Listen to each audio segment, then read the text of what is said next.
Tonight, we journey into the life of a German princess who became more Russian than the Russians themselves. A woman who seized absolute power through cunning, courage, and a carefully orchestrated coup that would reshape an empire. They called her Catherine the Great, but she wasn't born to greatness. She created it through sheer force of will. Before you settle in, perhaps adjust your pillow and let the gentle crackle of the fire guide you into this extraordinary tale of transformation and power. But before we witness the empress who would rule over more territory than any woman in history, we must begin with Sophie Friederike August, a minor German princess whose childhood would forge the character traits that would one day shake the foundations of Europe. This is not a story of inherited greatness, but of manufactured destiny, of a girl who learned early that survival required transformation, and that power belonged to those bold enough to seize it.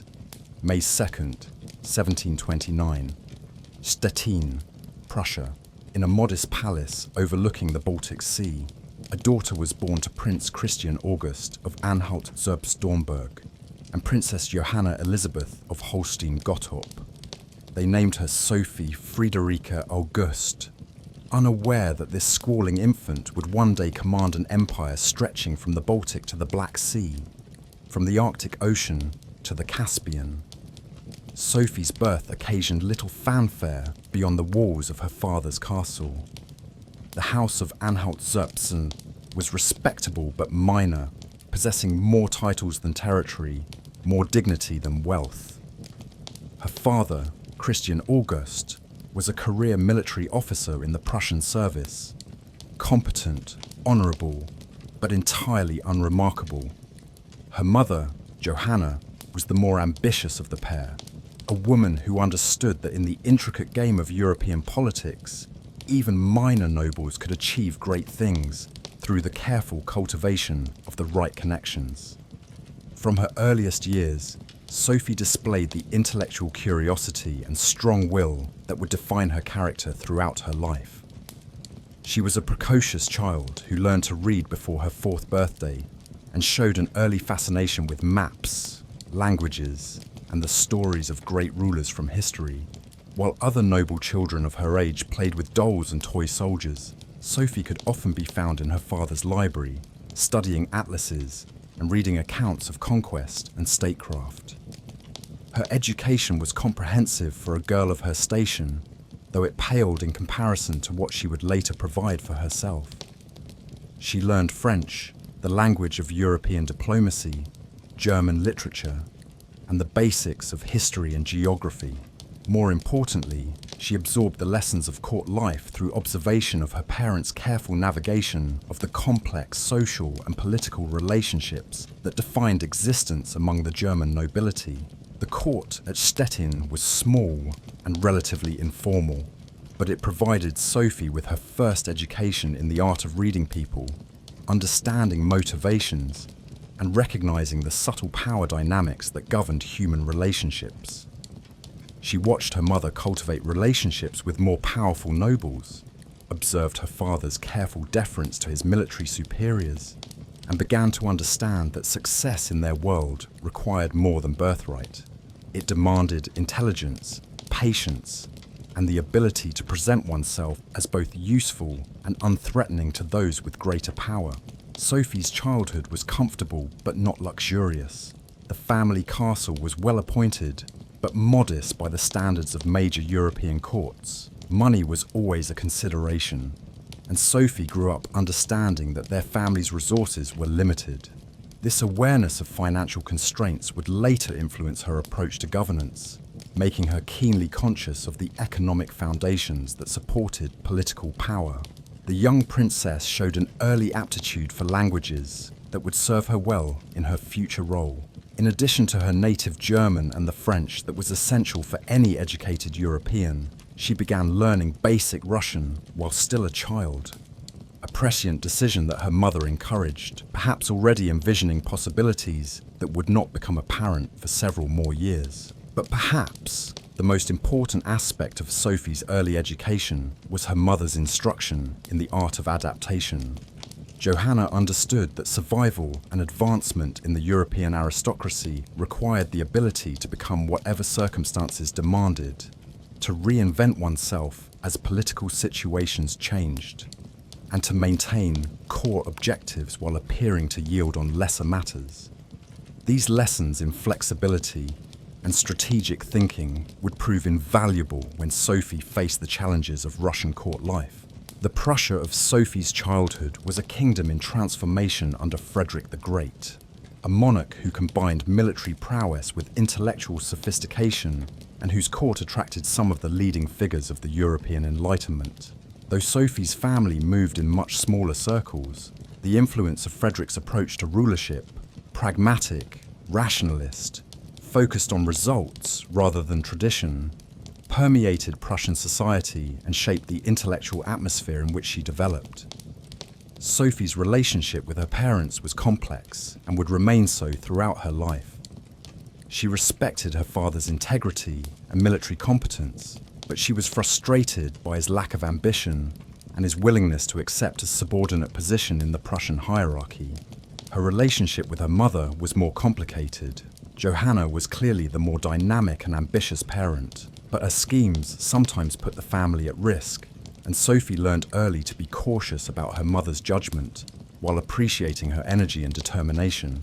The girl who would become Catherine the Great was already displaying the characteristics that would define her imperial career: insatiable intellectual curiosity, strategic thinking, careful observation of human nature, and a growing understanding that power was something to be pursued rather than simply inherited. She was learning that in a world dominated by men, a woman's path to influence required subtlety, patience, and the ability to appear harmless while pursuing objectives that might threaten established hierarchies. By her 10th birthday, Sophie had absorbed the fundamental lessons that would guide her throughout her life: that circumstances could change rapidly and without warning, that survival required adaptation and intelligence rather than rigid adherence to principle, and that even the most disadvantaged individuals could achieve remarkable things if they were willing to transform themselves completely in pursuit of their goals. The chain of events that would eventually bring Sophie to the Russian throne began with a marriage, a death, and her mother's relentless social climbing. In 1742, Princess Johanna's brother, Prince Adolf Frederick of Holstein-Gottorp, was selected as heir to the Swedish throne. This elevation of the family's status caught the attention of the Russian court, where Empress Elizabeth Petrovna was searching for a bride for her nephew and heir, the Grand Duke Peter. The connection was not immediately obvious, but in the intricate web of European royal genealogy, Sophie's family could trace relationships to most of the major dynasties of the continent.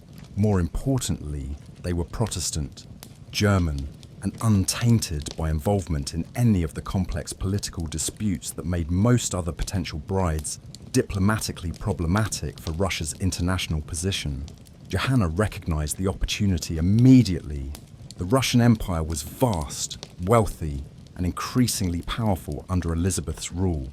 A marriage alliance with the Romanov dynasty would elevate the Anhalt-Zerbst family from minor German nobility to the highest ranks of European royalty. More personally, it would provide her daughter with opportunities that could never be achieved within the limited confines of their current circumstances. The preliminary negotiations were conducted with the discretion necessary for such delicate diplomatic matters. Russian agents made quiet inquiries about Sophie's education, health, and character, while Johanna worked to present her daughter in the most favorable possible light. Sophie herself was largely unaware of these discussions, but she began to notice changes in her education and daily routine that suggested something significant was being planned. Her language instruction was intensified, with particular emphasis on Russian and the basics of Orthodox theology. Her reading was directed toward works on Russian history and culture, and she began to receive instruction in the ceremonial protocols of the Russian court. Most tellingly, she was enrolled in what would now be called a crash course in Russian Orthodox Christianity, despite her family's Lutheran background. Sophie approached these new studies with characteristic intensity and intelligence. She understood that something important was happening, even if she was not yet fully informed about what it might be. Her natural intellectual curiosity made the studies themselves engaging, but she also sensed that mastery of these subjects might be crucial for her future in ways that she could not yet fully comprehend. The formal invitation arrived in January 1744.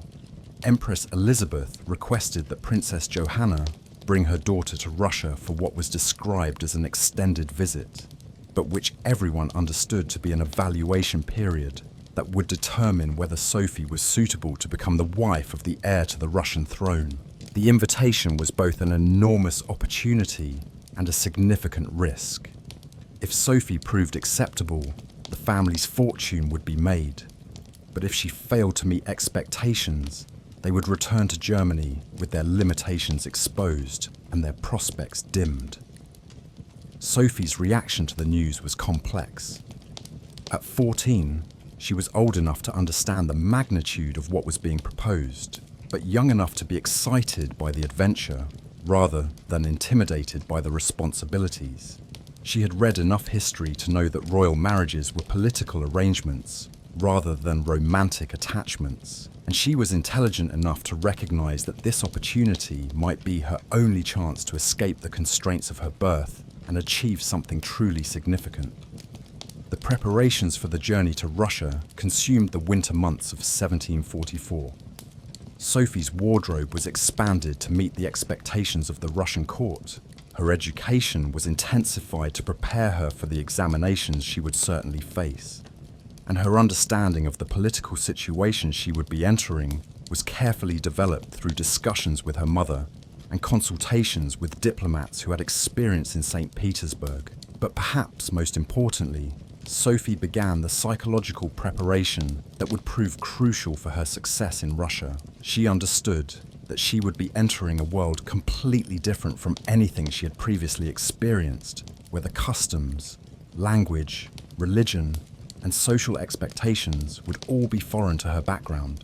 Success would require not just adaptation, but transformation. She would need to become, in effect, a different person while maintaining the core intelligence and determination that had brought her to this opportunity. The journey to Russia began in February 1744, and it represented far more than a simple change of geography. Sophie was leaving behind not just her family and homeland, but her entire identity. The German princess who departed Stettin would need to become something entirely new if she was to survive and prosper in the world she was about to enter. The sleigh carrying Sophie and her mother across the frozen landscapes of Eastern Europe in February 1744 might as well have been a time machine, transporting them from the familiar world of German courts to the alien magnificence of the Russian Empire. As they travelled through Poland and into Russia proper, Sophie watched the scenery change from the neat, ordered countryside of Prussia to the vast, seemingly endless expanses of Russian territory, and she began to comprehend for the first time the sheer scale of the empire she might one day help to rule. The journey took nearly 2 weeks, and Sophie used every day to continue her preparation for what lay ahead. She practiced her Russian with the language tutor who had been assigned to accompany them, reviewed her understanding of Orthodox theology with the priest who would oversee her religious instruction, and discussed the complexities of Russian court politics with her mother, who had been briefing herself through correspondence with contacts in St. Petersburg. But perhaps most importantly, Sophie spent hours each day simply observing, watching the countryside pass by, studying the faces and behavior of the Russian servants and officials who accompanied their party, and trying to understand the cultural differences that she would need to navigate successfully. She was already beginning to think like an anthropologist, analysing the customs and assumptions of a society that she would need to understand completely if she was to function effectively within it. The Russian officials who had been assigned to escort them were courteous but evaluative, clearly reporting back to St. Petersburg on every aspect of Sophie's behaviour and capabilities. She understood that she was being tested constantly, and she responded by presenting herself as intelligent but not threatening, curious but respectful, eager to learn but not presumptuous about her place in the hierarchy she was entering. As they approached Moscow, the first major Russian city Sophie would see, she was struck by the fundamental differences between Russian and German approaches to architecture, urban planning, and social organization. Where German cities were compact and orderly, Moscow sprawled across a vast area with a mixture of grand palaces, modest homes, and towering churches that seemed to follow no organizing principle beyond the organic growth of centuries. The first sight of the Kremlin, the ancient fortress at the heart of Moscow that had been the seat of Russian power for centuries, gave Sophie her first real understanding of the antiquity and grandeur of the empire she hoped to join.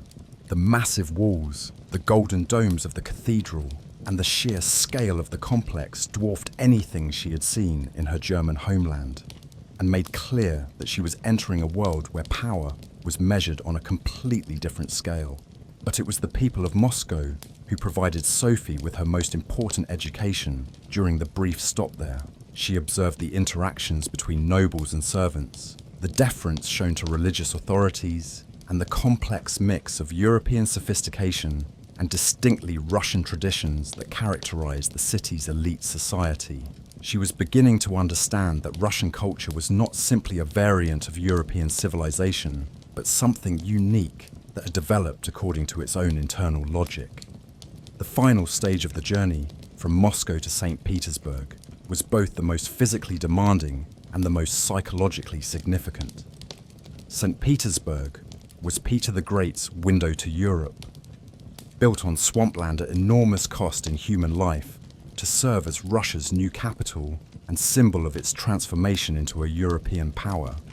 The city represented everything that was modern and forward-looking about Russian ambition, but it was also artificial and somewhat precarious, a magnificent facade that might conceal weaknesses in the foundations beneath. Sophie's first glimpse of St. Petersburg came on a brilliant winter morning when the city's Baroque palaces and classical facades were outlined against fresh snow and bright blue sky. The beauty was undeniable, but so was the sense of watching a performance. Everything seemed designed to impress rather than to function naturally, and Sophie understood immediately that success in this environment would require mastery of appearances as much as substance. The journey had taken nearly 3 weeks, but it had accomplished far more than simply moving Sophie from Germany to Russia. It had given her time to observe, analyze, and begin to understand the society she hoped to join. More importantly, it had allowed her to begin the psychological transformation that would be necessary for her success. The German princess who had left Stettin was already becoming something different, more observant, more adaptable, more conscious of the need to present herself as whatever circumstances required. As their sleigh approached the outskirts of St. Petersburg, Sophie understood that she was arriving at the most important examination of her life. Everything she had learned, everything she had prepared for, would be tested in the coming days and weeks. The stakes could not be higher. Success would mean marriage to the heir to one of the world's great empires, while failure would mean return to Germany in humiliation and the permanent limitation of her prospects. But Sophie was no longer the sheltered German princess who had begun this journey. She was already beginning to become the woman who would one day rule Russia with unprecedented skill and authority. The transformation was subtle but fundamental. She was learning to think like an empress even before she had any assurance that she would ever have the opportunity to become one. February 9th, 1744. The Winter Palace, St. Petersburg. Sophie's sleigh pulled to a stop before the magnificent Baroque facade of Empress Elizabeth's primary residence, and she took her first breath of the air that would sustain her for the rest of her life. The palace was a monument to imperial ambition, stretching for nearly a quarter-mile along the Neva River, its blue and white walls punctuated by hundreds of windows that gleamed like diamonds in the winter sun. Empress Elizabeth Petrovna, daughter of Peter the Great, and one of the most formidable women of her age, had been anticipating this moment for months. The selection of a bride for her nephew Peter was perhaps the most important decision of her reign, as it would determine not only the character of Russia's future ruler, but also the international alliances that would shape the empire's destiny for generations to come. Sophie's first meeting with the Empress was carefully choreographed to provide maximum opportunity for evaluation while maintaining the diplomatic courtesies necessary for such a delicate situation.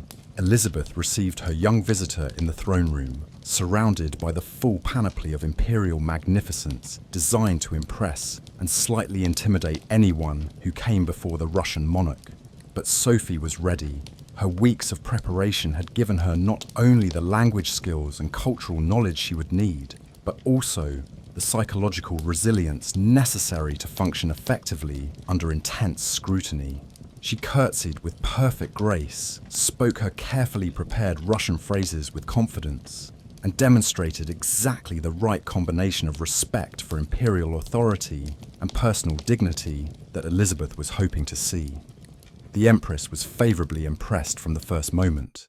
Elizabeth had expected to meet a typical German princess, well-educated but provincial, refined but lacking the dynamic quality necessary to thrive in the competitive environment of the Russian court. Instead, she found herself facing a young woman who seemed to possess an unusual combination of intelligence, charm, and inner strength that suggested she might not only survive the transition to Russian life, but actually flourish within it. "You have beautiful eyes, child," Elizabeth declared, using the mixture of maternal affection and royal condescension that was her standard approach to younger members of the nobility. "But more importantly, you have intelligent eyes. That will serve you well in Russia, where beauty fades, but intelligence endures." Sophie's response demonstrated the quick thinking that had already impressed her Russian hosts during the journey to St. Petersburg. "Your Imperial Majesty is gracious," she replied in carefully accented but grammatically correct Russian. "I hope to prove worthy of whatever opportunities Russia might offer me, and I'm eager to learn whatever will make me useful to your Majesty's service." This was precisely the right tone. Respectful but not servile, ambitious but not presumptuous, eager but not desperate. Elizabeth understood immediately that Sophie was not just another noble marriage candidate, but someone who might actually contribute to the strength and effectiveness of the Romanov dynasty. The formal presentations were followed by a series of more intimate conversations that allowed Elizabeth to evaluate Sophie's character, intelligence, and potential for adaptation to Russian life. These discussions covered everything from theology and history to literature and languages, and Sophie acquitted herself brilliantly in all of them. She demonstrated not only that she had prepared thoroughly for this opportunity, but that she possessed the kind of natural intelligence that could continue learning and growing throughout her life. Perhaps most importantly, Sophie showed a genuine enthusiasm for Russian culture and history that went beyond mere politeness. She asked intelligent questions about the reforms of Peter the Great, expressed fascination with Russian literature and religious traditions, and made it clear that she saw her potential marriage not as a sacrifice imposed by diplomatic necessity, but as an opportunity to participate in something larger and more significant than anything her German background could provide. Elizabeth was particularly impressed by Sophie's approach to the religious questions that were central to any potential marriage arrangement. As a Protestant princess, seeking to marry into an Orthodox imperial family, Sophie would need to convert to Russian Orthodoxy, a step that could be deeply controversial, both personally and diplomatically. Sophie handled these discussions with remarkable sophistication, demonstrating respect for Orthodox traditions, while making clear her willingness to embrace them completely if circumstances required it. "I understand that faith is not merely a private matter for members of imperial families," Sophie explained during one theological discussion. "If God calls me to serve Russia, then I must serve with the faith that Russia requires. I would consider it an honor to be received into the Orthodox Church, and I would work to become not just a convert, but a true believer." This response revealed the strategic intelligence that would characterize Sophie's entire approach to her Russian career. She understood that success would require not just superficial compliance with Russian expectations, but genuine transformation of her identity. She was prepared to become, in effect, a different person if that was what circumstances demanded. The Grand Duke Peter himself proved to be less of an obstacle than might have been expected. At 15, he was a year older than Sophie, but significantly less mature in his approach to the responsibilities he would eventually inherit. Their first meeting was awkward, but not disastrous. Peter was clearly more interested in his toy soldiers and military maneuvers than in the young woman who had been brought to Russia to become his wife. But he seemed to find Sophie pleasant enough and raised no objections to the marriage plans. More importantly for Sophie's long-term prospects, she quickly recognized that Peter's limitations might actually provide her with opportunities to exercise influence that would not be available if her future husband were more competent and assertive.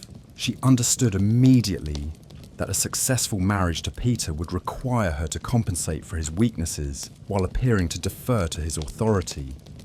A complex balancing act that would demand all of her intelligence and diplomatic skill. By the end of her first month in St. Petersburg, Sophie had not only passed the initial examination, but had exceeded all expectations.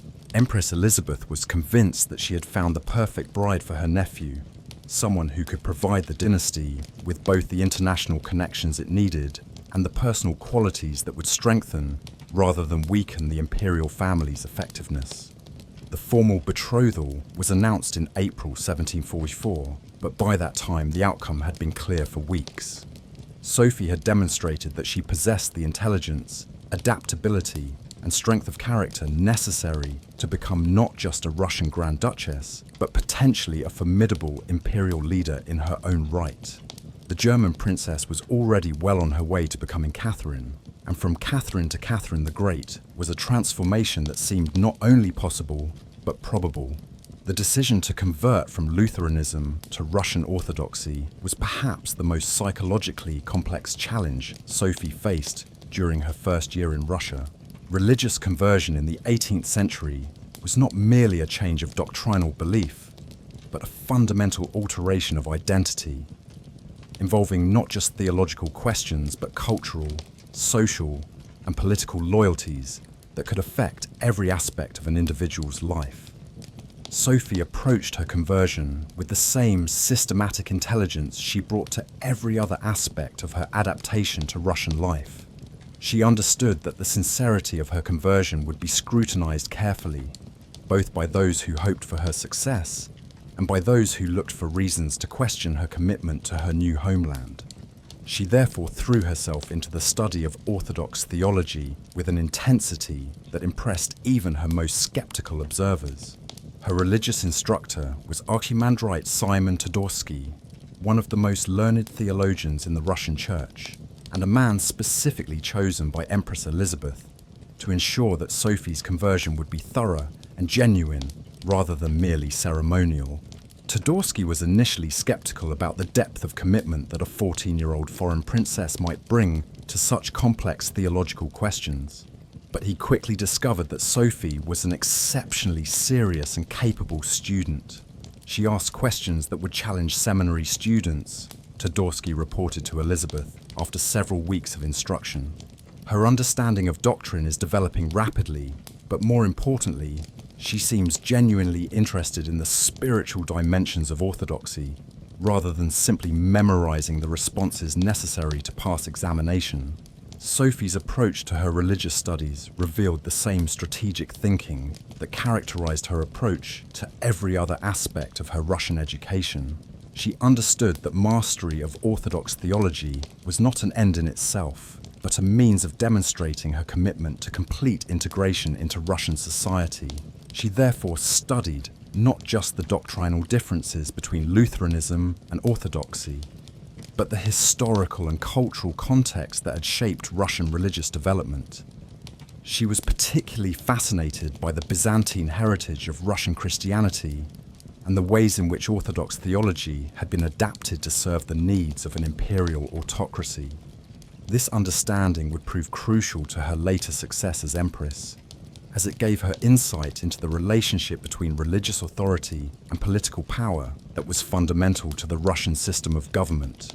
The conversion ceremony itself took place on June the 28th, 1744, in the presence of the imperial court and representatives of the highest levels of Russian society. Sophie, who had spent months preparing for this moment, performed the ritual with dignity and apparent sincere conviction. She publicly renounced her Lutheran beliefs, embraced Orthodox doctrine, and took the name Ekaterina Alexeyevna, Catherine, in honor of Empress Elizabeth's mother, Catherine Fuentes.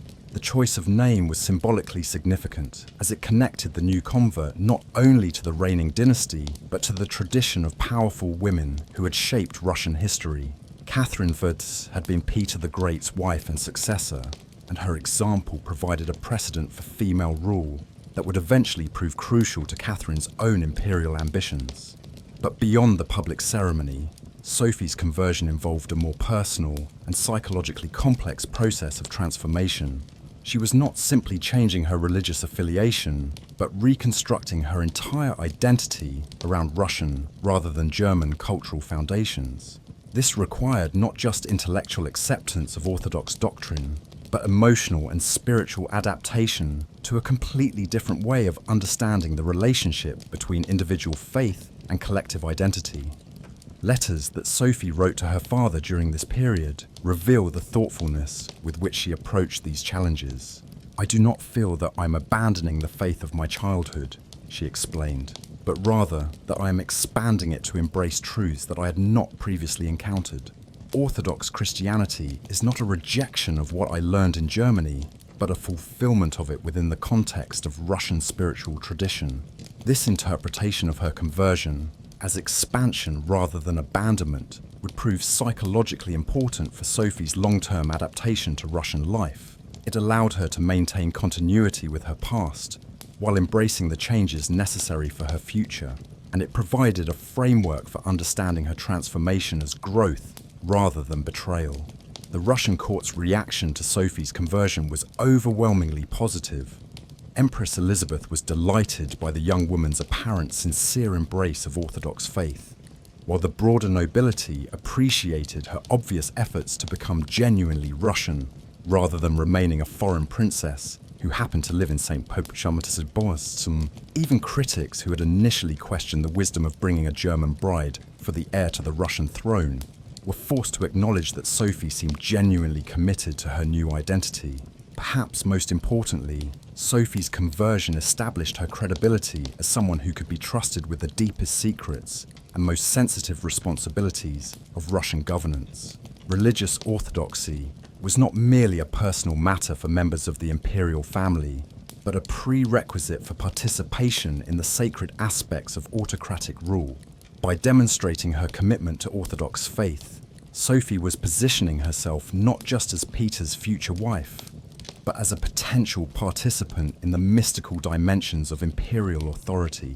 The conversion ceremony was followed by her formal betrothal to Peter, but by this time, the religious transformation had established Sophie as a figure of interest and importance in her own right, rather than simply as an appendage to the heir to the throne. She had demonstrated that she possessed not only the intelligence and adaptability necessary to function in Russian society, but the spiritual conviction necessary to embrace Russian identity completely. Catherine Alexeyevna, as she was now known, had completed the first and most fundamental stage of her transformation from German princess to Russian Grand Duchess.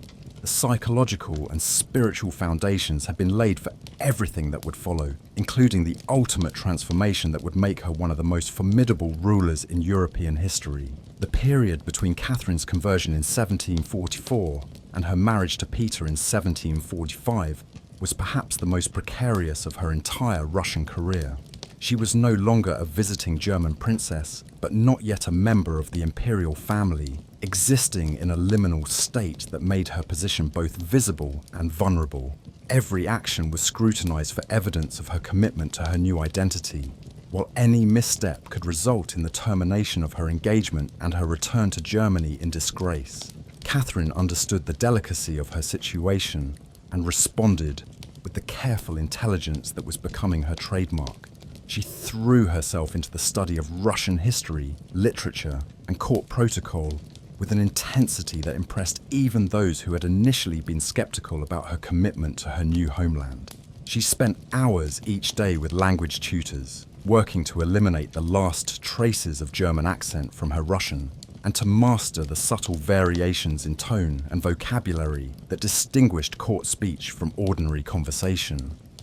But language and protocol were only the most obvious aspects of the transformation Catherine was undergoing.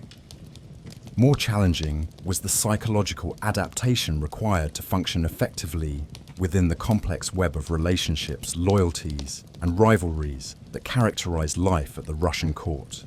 Catherine needed to identify potential allies and enemies, understand the factional divisions that shaped political dynamics, and position herself as someone who could be useful to those in power while not threatening to those who might see her as competition. Empress Elizabeth herself was both Catherine's greatest protector and her most demanding examiner. The Empress had invested significant political capital in bringing Catherine to Russia and could not afford to have the experiment fail. But she also recognized that Catherine's intelligence and ambition might eventually pose challenges to the established order. Elizabeth therefore maintained a relationship with her future niece-in-law that combined maternal affection with imperial supervision, offering guidance and protection while also ensuring that Catherine understood the limits of her position. "You must be like water," Elizabeth advised Catherine during one of their private conversations. "Water adapts to any container, but it also slowly shapes the vessel that holds it. Learn to be patient, child. Your time will come. But first, you must survive to see it." This advice proved prescient, as Catherine's first years in Russia were marked by a series of challenges that tested her adaptability and resilience. Her relationship with her mother, Princess Johanna, became increasingly strained as Johanna attempted to use her daughter's position to advance her own diplomatic agenda in ways that threatened to compromise Catherine's standing with the Russian court. Catherine was eventually forced to choose between family loyalty and her Russian future, and she chose Russia, a decision that would characterize her approach to all subsequent conflicts between personal relationships and imperial responsibilities. The preparation for her wedding to Peter revealed additional challenges that would define Catherine's entire married life. Peter himself proved to be an increasingly problematic partner, immature, erratic, and openly contemptuous of Russian traditions and customs.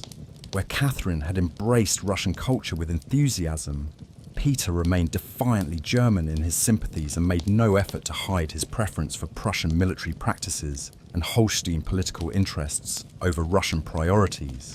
Catherine's approach to these difficulties demonstrated the strategic intelligence that would later make her such an effective ruler. Rather than confronting Peter directly about his deficiencies, she positioned herself as the more reliable and committed member of the partnership. She made herself useful to Empress Elizabeth by providing intelligent reports on court dynamics and foreign affairs, while maintaining cordial relationships with both Peter and his advisors. This balancing act required enormous psychological discipline, as Catherine was forced to suppress her growing awareness that her future husband was fundamentally unsuited for the responsibilities he would eventually inherit. She could not afford to appear disloyal to Peter, but she also could not allow herself to be damaged by association with his increasingly obvious limitations. The court environment itself was a constant source of both opportunity and danger for Catherine. The Russian nobility included many individuals who welcomed her intelligence and dedication to Russian interests, but it also harbored those who remained suspicious of foreign influence, and who watched carefully for any sign that Catherine might pursue interests that conflicted with Russian priorities. Catherine learned to navigate these relationships with careful attention to the complex hierarchies and sensitivities that governed court life. Her education during this period extended far beyond formal instruction to include the kind of practical political knowledge that could only be acquired through observation and experience. Catherine watched how decisions were made at the highest levels of government, observed the relationships between civilian and military officials, and began to understand the economic and administrative foundations that supported imperial power. Perhaps most importantly, Catherine began to develop her own network of relationships and loyalties that would eventually prove crucial to her success. She cultivated friendships with young nobles who might eventually rise to positions of influence, maintained correspondence with foreign diplomats who could provide information about international developments, and established connections with military officers who respected her intelligence and dedication to Russian interests. By the time of her wedding in 1745, Catherine had not only survived the dangerous transitional period, but had emerged as a respected and influential figure in her own right. She had demonstrated that her conversion to Russian Orthodoxy was genuine, that her commitment to Russian interests was absolute, and that she possessed the intelligence and political skill necessary to make significant contributions to the effectiveness of imperial governance. The 16-year-old who walked down the aisle to marry the heir to the Russian throne was no longer the German princess who had arrived in St. Petersburg 18 months earlier.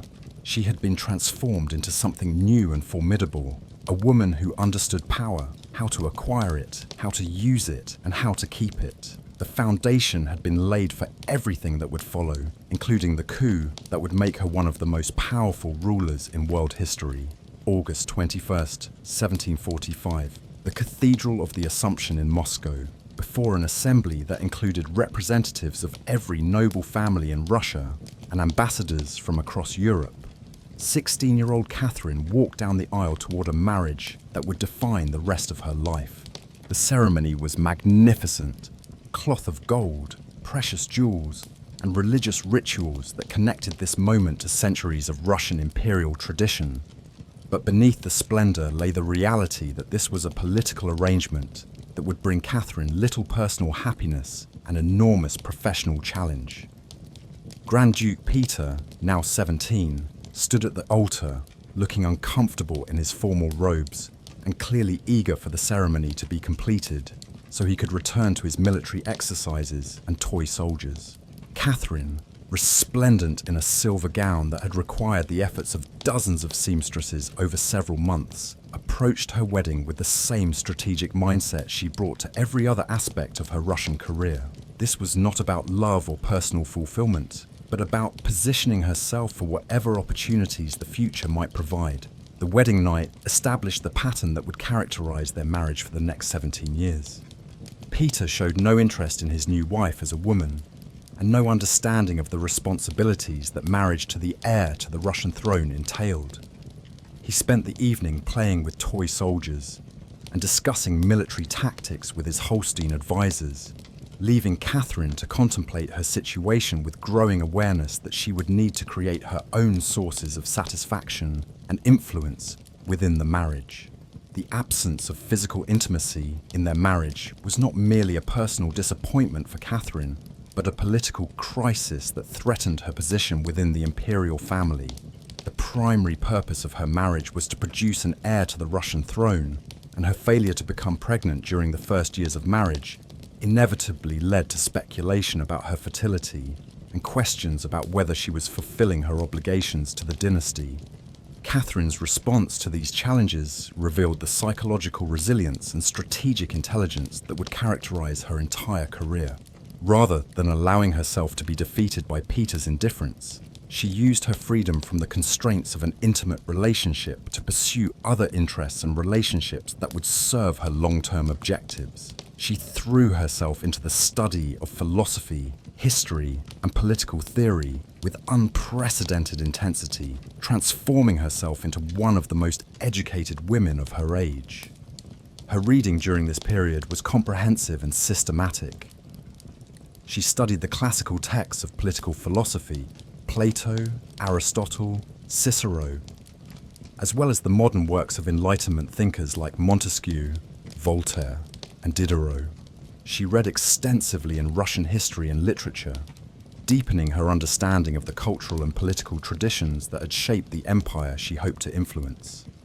Most importantly, she began to develop her own political philosophy, combining Enlightenment rationalism with practical understanding of the requirements of effective governance. Catherine also used this period to expand her network of relationships within the Russian court and society. She cultivated friendships with intellectuals, artists, and political figures who appreciated her intelligence and shared her interest in reform and modernization.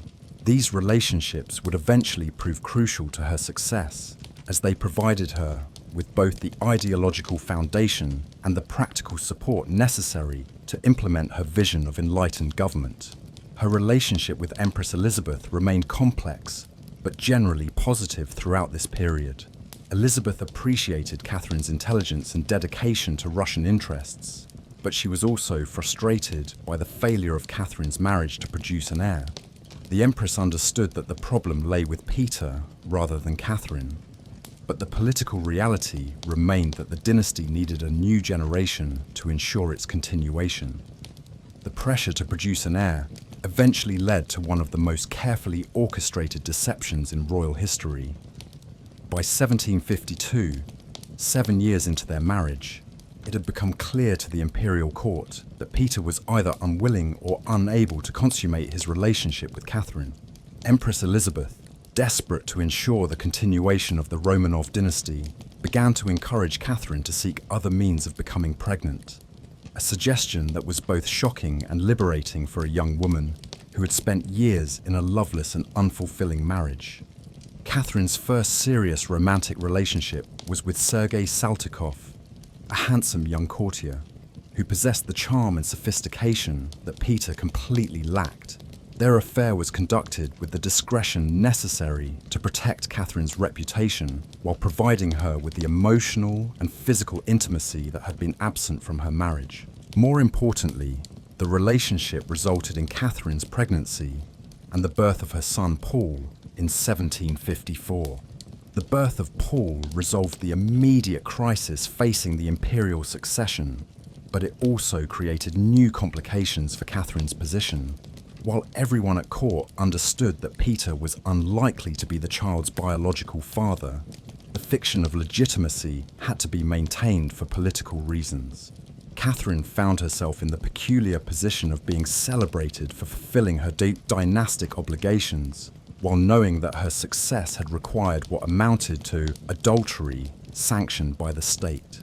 Peter's reaction to Paul's birth revealed the extent of his psychological and emotional limitations. Rather than expressing joy at the arrival of an heir or gratitude to Catherine for ensuring the dynasty's continuation, he seemed largely indifferent to the child and continued to focus his attention on his military exercises and Holstein political interests. Catherine understood that she would be responsible not only for her own future, but for her son's welfare and education in a court environment that could be both nurturing and dangerous. The years following Paul's birth saw Catherine's gradual emergence as a political figure in her own right, rather than simply as Peter's wife or Paul's mother. She began to participate more actively in court discussions of policy, offering opinions that were valued for their intelligence and insight. Her correspondence with foreign intellectuals and political figures expanded, providing her with international recognition as a serious thinker and potential reformer. Perhaps most importantly, Catherine began to develop relationships with key figures in the Russian military and administrative establishment who would eventually prove crucial to her success. These men recognized that Catherine possessed the intelligence, dedication, and vision that Peter completely lacked, and they began to see her as a potential alternative to the disastrous succession that Peter's eventual accession to the throne would represent. By 1755, 10 years after her wedding, Catherine had transformed herself from a neglected wife into one of the most influential figures at the Russian court. She had demonstrated her ability to produce an heir, established herself as an intellectual force, and begun to build the coalition of supporters that would eventually enable her to seize power. The foundation had been laid for the coup that would make her one of the most powerful rulers in world history. The marriage that had begun as a diplomatic arrangement designed to strengthen the Romanov dynasty had instead created the conditions for its transformation. Catherine's intelligence, ambition, and strategic thinking had been forged in the crucible of a loveless marriage to an inadequate husband. The woman who emerged from this experience would prove capable of seizing and wielding power with unprecedented skill and effectiveness. While Peter spent his days playing with toy soldiers and planning military exercises that would never be implemented, Catherine was acquiring the education that would make her one of the most effective rulers of her age. Her intellectual development during the 1750s was systematic, comprehensive, and directed toward the practical goal of understanding how empires were governed and how they could be improved. Catherine's reading during this period was extraordinary in both its scope and its intensity. She worked her way through the complete works of Montesquieu, whose spirit of the laws would profoundly influence her approach to legal reform. She studied Voltaire's writings on religious tolerance and political philosophy, beginning a correspondence with the great philosophe that would continue for decades. She read Diderot's contributions to the Encyclopedia, absorbing Enlightenment ideas about education, economics, and social organization. But Catherine was not simply a passive consumer of Enlightenment thought. She approached these works with the critical intelligence of someone who would eventually be responsible for implementing political reforms in one of the world's largest and most complex empires. She understood that the theoretical insights of French philosophes would need to be adapted to the specific conditions of Russian society, with its unique combination of autocratic government, serf agriculture, and vast territorial extent. Her notebooks from this period, which survive in the Russian state archives, reveal a mind that was both systematically organized and creatively synthetic. Catherine didn't simply summarize the works she read, but analyzed them, criticized them, and began to develop her own theories about effective governance.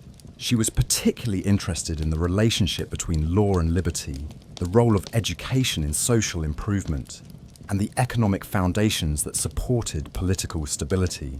Catherine's study of Russian history during this period was equally systematic and far more politically sensitive. She read the chronicles of early Russian princes, studied the reforms of Ivan the Terrible and Peter the Great, and analyzed the strengths and weaknesses of various approaches to imperial governance. She was particularly fascinated by the examples of strong female rulers, Catherine I, Anna Ivanovna, and Elizabeth herself, who had demonstrated that women could wield absolute power effectively.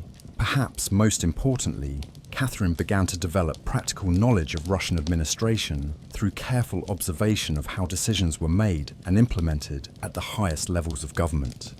She attended Empress Elizabeth's meetings with ministers when permitted, studied government documents that came to her attention, and cultivated relationships with officials who could provide insights into the mechanics of imperial governance. Her growing expertise did not go unnoticed by those around her. Foreign ambassadors began to seek her opinions on political developments, recognizing that she possessed both intelligence and influence that might prove valuable to their diplomatic objectives. Russian officials increasingly turned to her for advice on complex issues, appreciating her ability to analyze problems systematically and propose practical solutions. Catherine's intellectual development was also shaped by her growing awareness of Russia's international position and the challenges facing the empire in its relationships with other European powers. She studied military history and strategy, understanding that effective governance in the 18th century required the ability to project power internationally as well as maintain order domestically. She analyzed the diplomatic correspondence that came to her attention, learning to think strategically about alliance systems and balance of power considerations. The breadth of Catherine's intellectual interests extended beyond politics and governance to include economics, agriculture, education, and social reform. She was particularly interested in the question of serfdom, recognizing that Russia's system of bonded agriculture was both economically inefficient and morally problematic.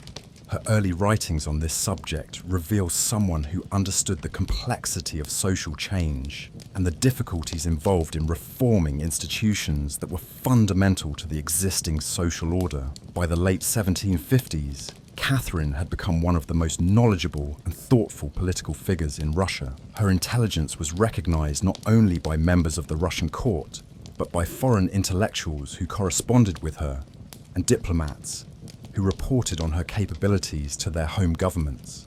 She had transformed herself from a neglected royal wife into a serious political thinker whose ideas about governance and reform would soon be tested in the crucible of absolute power. The education Catherine acquired during these years would prove invaluable when she eventually gained the opportunity to implement her vision of enlightened government. She had not only absorbed the theoretical insights of the best political thinkers of her age, but had developed practical understanding of how those insights might be applied to the specific challenges facing the Russian Empire. The intellectual foundation had been laid for one of the most remarkable reigns in the history of monarchy. As our fire burns steadily beside us tonight, we can see how the German princess who had arrived in Russia as a teenager was methodically transforming herself into someone capable of ruling one of the world's great empires. Catherine's years as Grand Duchess were not simply a period of waiting for power, but a time of intensive preparation for the responsibilities she would eventually assume. The woman who would become Catherine the Great was being forged in the quiet hours of study and reflection that filled her days, while her husband played with toys and dreamed of military glory he would never achieve. The fire crackles softly as we continue Catherine's extraordinary journey, moving from the careful preparation of her early years to the moment when opportunity and ambition would collide to reshape an empire. The year 1761 brought changes that would transform Catherine from a patient observer into an active participant in the deadly game of imperial politics. Empress Elizabeth's health was failing, and with it, the delicate balance that had protected Catherine while she acquired the knowledge and connections necessary for what was to come. Peter, still more interested in toy soldiers than statecraft, was about to inherit absolute power over the largest empire on earth. For Catherine, who had spent 17 years watching her husband's inadequacies and developing her own vision of enlightened governance, the prospect of Peter's accession represented both unprecedented opportunity and mortal danger. As the flames danced beside us, we witnessed the 6-month reign that would be remembered as one of the most disastrous in Russian history.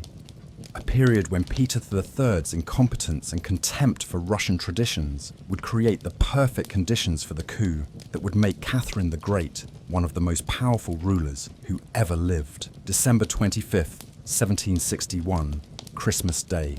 The Winter Palace lay shrouded in silence as Empress Elizabeth Petrovna, daughter of Peter the Great and ruler of Russia for 20 years, drew her final breath. At 42, Catherine stood beside the deathbed of the woman who had brought her to Russia as a 14-year-old and watched her transform into one of the most formidable political minds in Europe. Elizabeth's death marked the end of an era in more ways than one.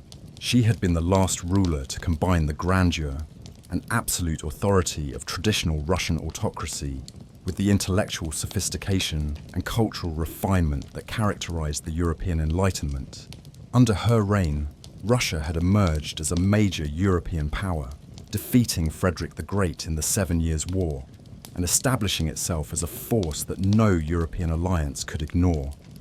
But Elizabeth had also been Catherine's protector and patron, the one person whose authority could shield the German-born Grand Duchess from the suspicions and resentments that might otherwise have destroyed her career.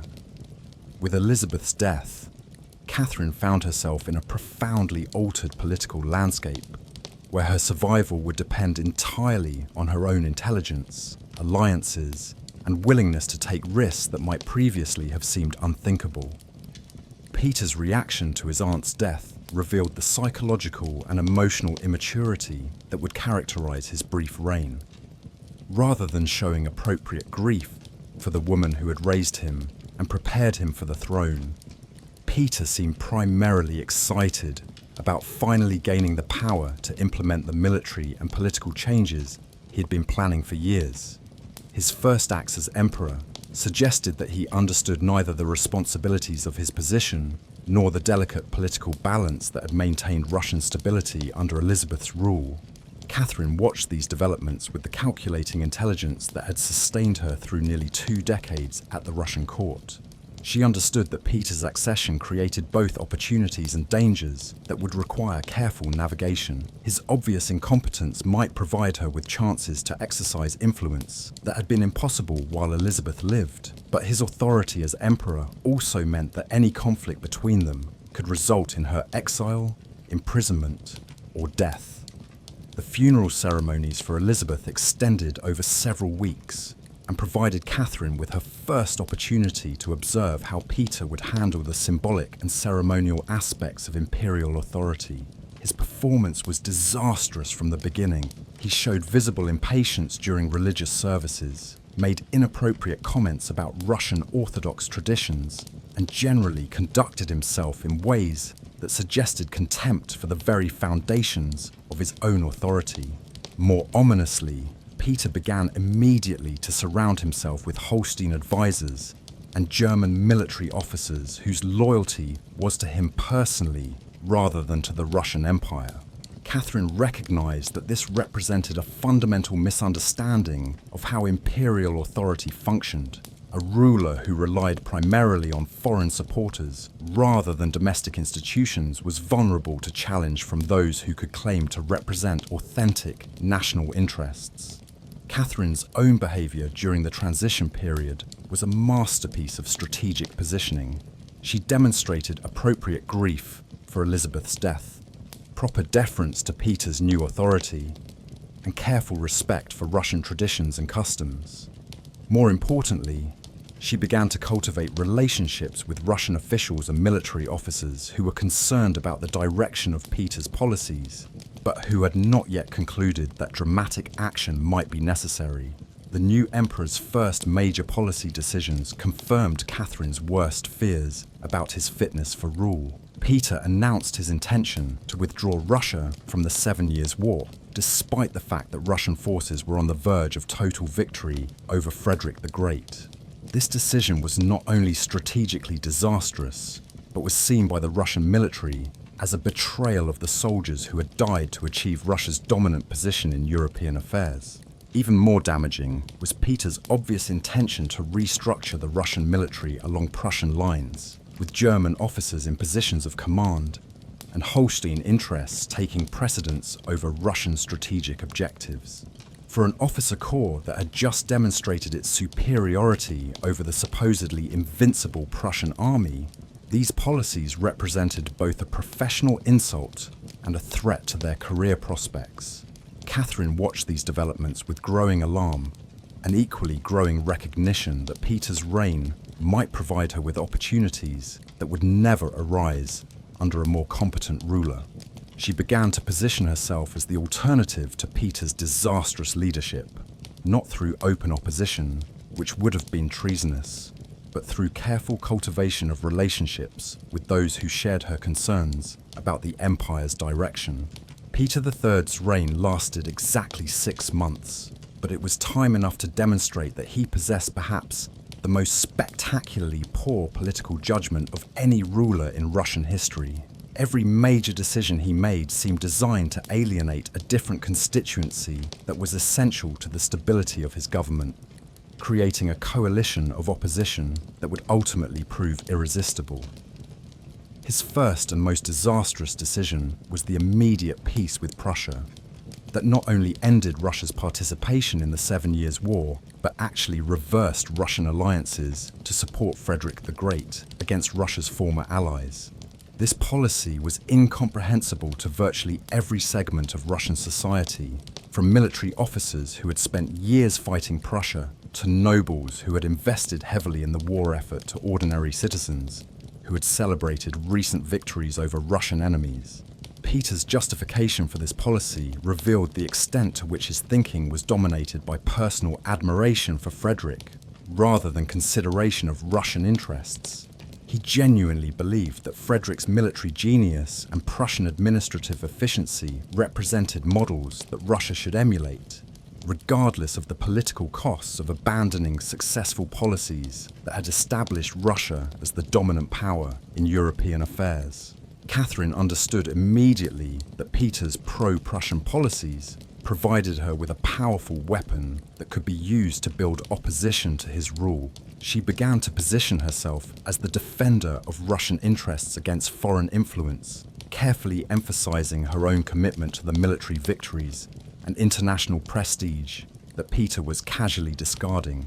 But Peter's foreign policy disasters were only the beginning of his assault on the foundations of Russian political stability. His domestic policies were equally destructive and far more personally threatening to the interests of those who possessed the power to remove him from the throne. His announcement that he intended to secularize church lands and redistribute them to support military reforms alienated the Orthodox clergy, while his plan to reorganize the military along Prussian lines terrified officers who understood that their own positions would be threatened by the introduction of foreign commanders. Perhaps most damaging of all was Peter's obvious contempt for Russian culture and traditions. He made no effort to hide his preference for German customs, German advisors, and German military practices. He expressed open disdain for Orthodox religious observances and made it clear that he considered Russian institutions inferior to their Prussian counterparts. For a people who had just demonstrated their military superiority over Prussia, these attitudes were not only offensive, but incomprehensible.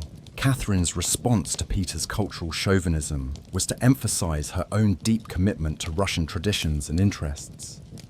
She made a point of attending Orthodox services regularly, of speaking Russian in preference to German or French, and of expressing pride in Russian military achievements that Peter seemed eager to minimize. These gestures were noticed and appreciated by exactly the constituencies that Peter was alienating through his own behavior. The crisis deepened when Peter announced his intention to lead Russian forces in a war against Denmark to recover Holstein territories that he claimed as his patrimony. This proposed campaign was seen by the Russian military as both strategically pointless and personally insulting. Peter was apparently more interested in advancing the interests of his German homeland than in protecting or expanding Russian territory. Catherine recognized that Peter's Danish war plans represented a potential point of no return. If he actually led Russian forces against Denmark, he would be committing treason against Russian interests in a way that could not be overlooked or forgiven. The military officers who had served Russia faithfully for decades would be forced to choose between personal loyalty to the emperor and professional loyalty to the empire. A choice that might well result in civil war. But Peter's most personally threatening action, from Catherine's perspective, was his increasingly open discussion of divorcing her to marry his mistress, Elizabeth Vorontsova. Such a divorce would not only end Catherine's position as empress, but might well result in her exile from Russia entirely. More ominously, it might call into question the legitimacy of her son Paul, threatening the future succession and potentially exposing him to the same dangers that any divorce would create for Catherine herself. Catherine understood that Peter's divorce plans represented an existential threat that could not be addressed through the patient maneuvering that had characterized her previous political strategy. If Peter succeeded in divorcing and remarrying, her 17-year investment in her Russian career would be lost, and she would face a future of political irrelevance and personal danger. By the spring of 1762, Peter had succeeded in alienating virtually every major constituency in Russian society while simultaneously threatening the personal interests of the one person who possessed both the intelligence and the determination necessary to organize effective opposition to his rule. Catherine began to understand that her choice was not between caution and ambition, but between action and destruction. The man who had never demonstrated any capacity for political judgment was about to discover that even absolute power could not protect a ruler from the consequences of comprehensive incompetence. Peter III had created the perfect conditions for his own overthrow, and Catherine was preparing to take advantage of the opportunity he had inadvertently provided. The first serious discussions about removing Peter III from the throne began among Russian military officers who could no longer tolerate the emperor's systematic destruction of everything they had spent their careers building. These were not politically ambitious conspirators seeking personal advancement, but professional soldiers who believed that their oath of loyalty to Russia required them to protect the empire from a ruler whose policies threatened its survival. The initial conversations were careful and indirect, as all participants understood that they were discussing treason, a crime punishable by death under Russian law. But as Peter's policies became more extreme and his intentions more clearly contrary to Russian interests, these discussions began to take on the character of serious planning rather than mere speculation about hypothetical alternatives. Catherine's role in these early discussions was necessarily subtle and ambiguous. She could not be seen as actively promoting rebellion against her husband, but she could position herself as a sympathetic listener who shared the concerns that were driving military dissatisfaction.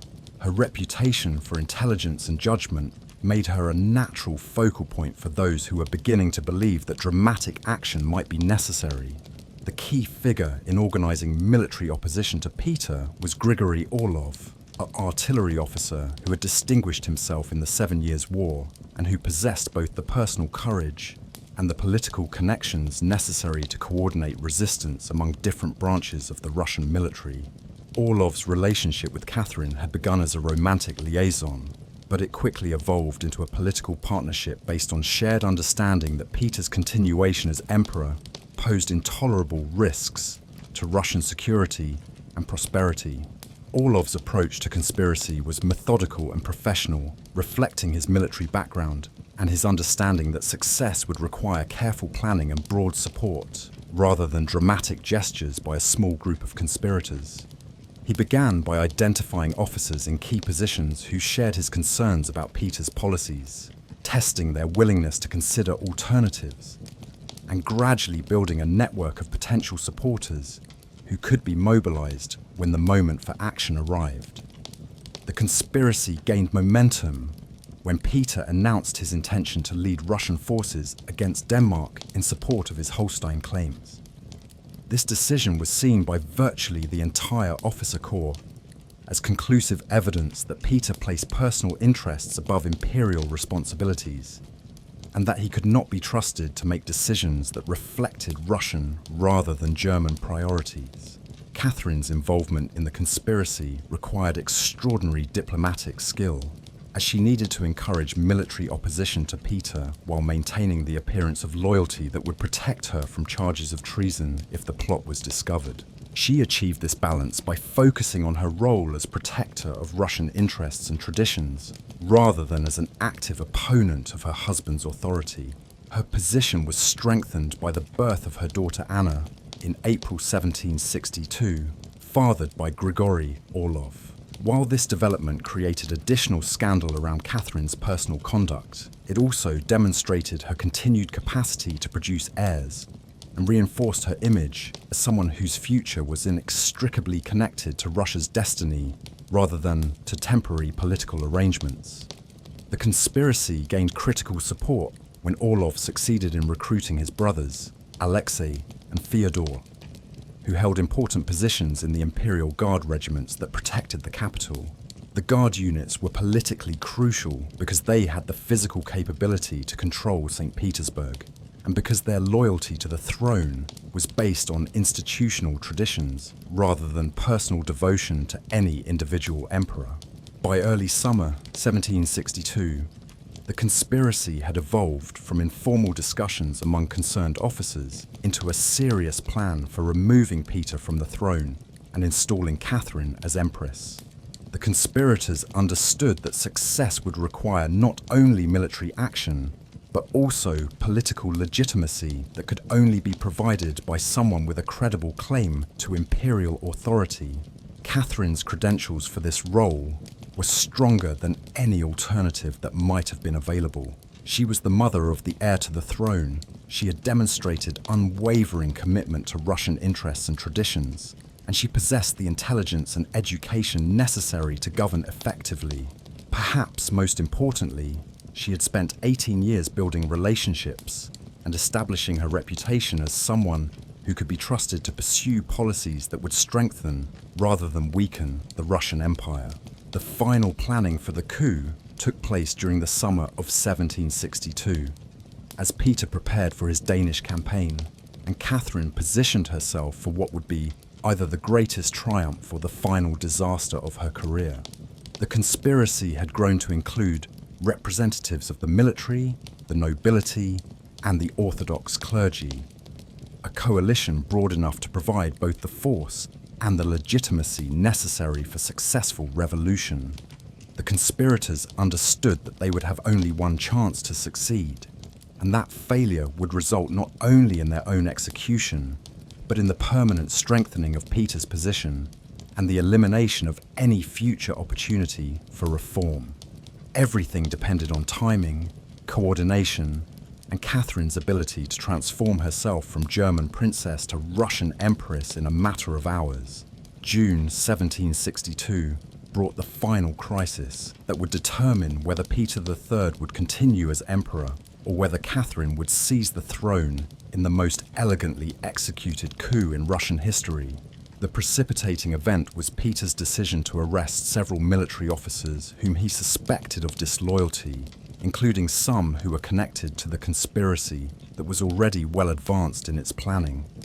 The arrests created a dilemma for the conspirators that required immediate resolution. If they waited, Peter might discover the full extent of the plot against him and take preemptive action that would destroy their plans and probably cost them their lives. If they acted prematurely, they might lack sufficient support to ensure success and might face the same catastrophic consequences. Catherine and her allies understood that they had reached the point where inaction was as dangerous as action. Peter's behavior during this period suggested that he was beginning to understand that his policies had created serious opposition, but his response revealed the same poor judgment that had characterized his entire reign. Rather than attempting to address the legitimate concerns that were driving discontent, he chose to rely on repression and intimidation to maintain his authority. This approach only strengthened the determination of those who had concluded that he was unfit to rule. Catherine's position during these crucial weeks required extraordinary psychological discipline and political skill. She needed to maintain the appearance of loyalty to Peter while coordinating with conspirators who were planning his overthrow. She had to avoid any action that might alert Peter to the plot while ensuring that she would be prepared to act decisively when the moment came. The final catalyst for action came when Peter announced that he would depart St. Petersburg for his Danish campaign within days, taking with him many of the military units that the conspirators were counting on for support. If Peter succeeded in leaving the capital with loyal forces, the opportunity for a coup might be lost permanently, and the conspirators would face the prospect of either abandoning their plans or attempting a much more difficult and dangerous military operation. Catherine and Orloff understood that they could not afford to wait any longer. The coup would have to take place before Peter's departure, and it would have to succeed completely and immediately. There would be no opportunity for gradual escalation or careful testing of support. Everything would depend on the ability to present the Russian people and the international community with a fait accompli that was too complete to be reversed.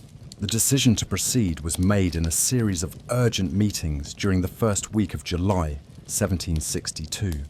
Catherine committed herself fully to the conspiracy, understanding that she was risking not only her own life, but the future of her children, and the possibility that her failure might result in even worse governance for the Russian Empire.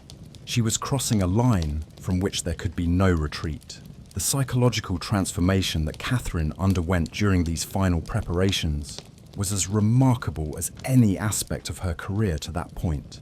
She was moving from the role of careful observer and patient planner to that of active revolutionary, willing to stake everything on her ability to seize and hold absolute power over one of the world's great empires. Her preparations during the final days before the coup revealed the extent to which her 18 years in Russia had prepared her for this moment. She reviewed her relationships with key political and military figures, confirmed the loyalty of those who had committed to supporting her, and developed contingency plans for the various scenarios that might develop once the coup began. Perhaps most importantly, Catherine spent time clarifying in her own mind the vision of Russian governance that would justify the risks she was about to take. She was not seeking power for its own sake, but because she believed that she could rule more effectively than Peter and could implement policies that would strengthen Russia's international position while improving the welfare of its people.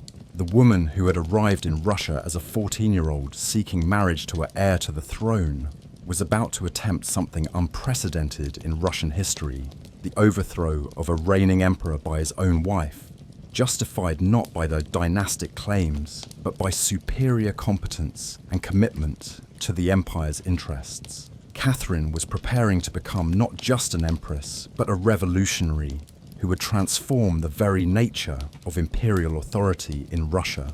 As July 9th, 1762 dawned, Catherine understood that she was about to either achieve the greatest triumph possible for a woman of her age, or suffer a destruction so complete that her name would be remembered only as a footnote to Peter's reign. The next 24 hours would determine not only her personal fate, but the future direction of the Russian Empire and its place in European affairs. July 8th, 1762, Peterhof Palace. As the sun set over the Gulf of Finland, Catherine stood at the windows of her private chambers, looking out over the formal gardens that Peter the Great had designed to rival Versailles. Tomorrow, she knew, would bring either triumph or catastrophe.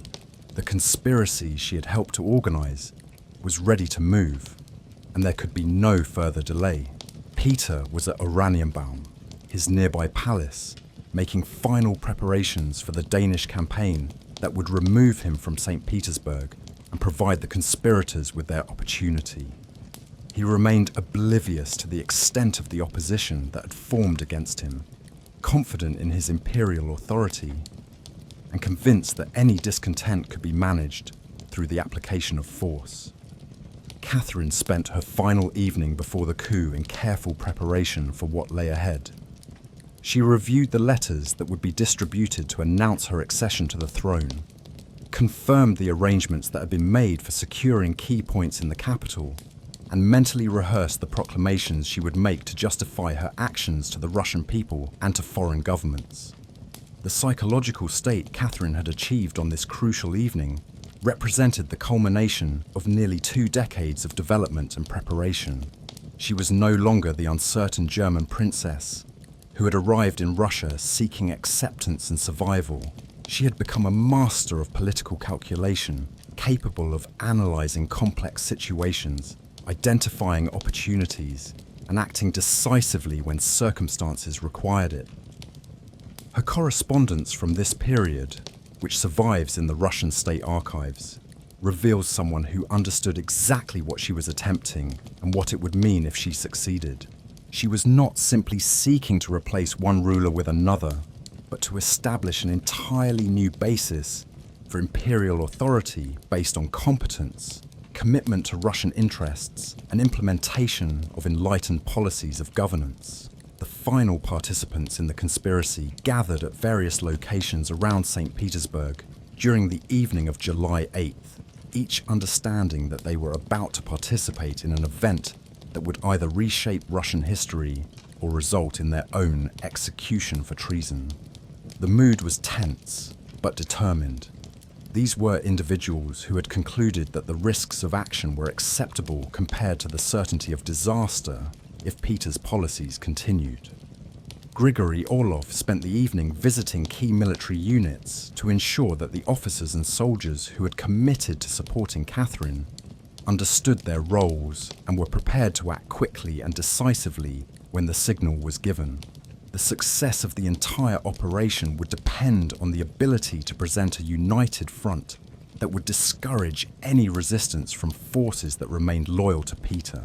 Catherine herself maintained the appearance of normal routine, attending dinner with other members of the court, and participating in the social activities that were expected of someone in her position. Her ability to project calm confidence while internally preparing for revolution demonstrated the extraordinary self-control that had enabled her to survive and prosper in the complex environment of the Russian court. As midnight approached, Catherine retired to her chambers with the knowledge that she would wake the next morning to either triumph or destruction. The decision had been made, the preparations were complete, and the moment for action was at hand. The German princess, who had spent 18 years learning to become Russian, was about to discover whether her transformation had been complete enough to enable her to seize the throne of the largest empire on earth. The conspiracy that would unfold over the next 24 hours would be remembered as one of the most perfectly executed coups in history, bloodless, swift, and so complete that international observers would struggle to understand how such a dramatic change could have occurred so quickly and with so little apparent resistance. But the success of the coup would depend not just on military force or political maneuvering, but on Catherine's ability to convince the Russian people that her claim to the throne was not only legitimate, but necessary for the empire's survival and prosperity.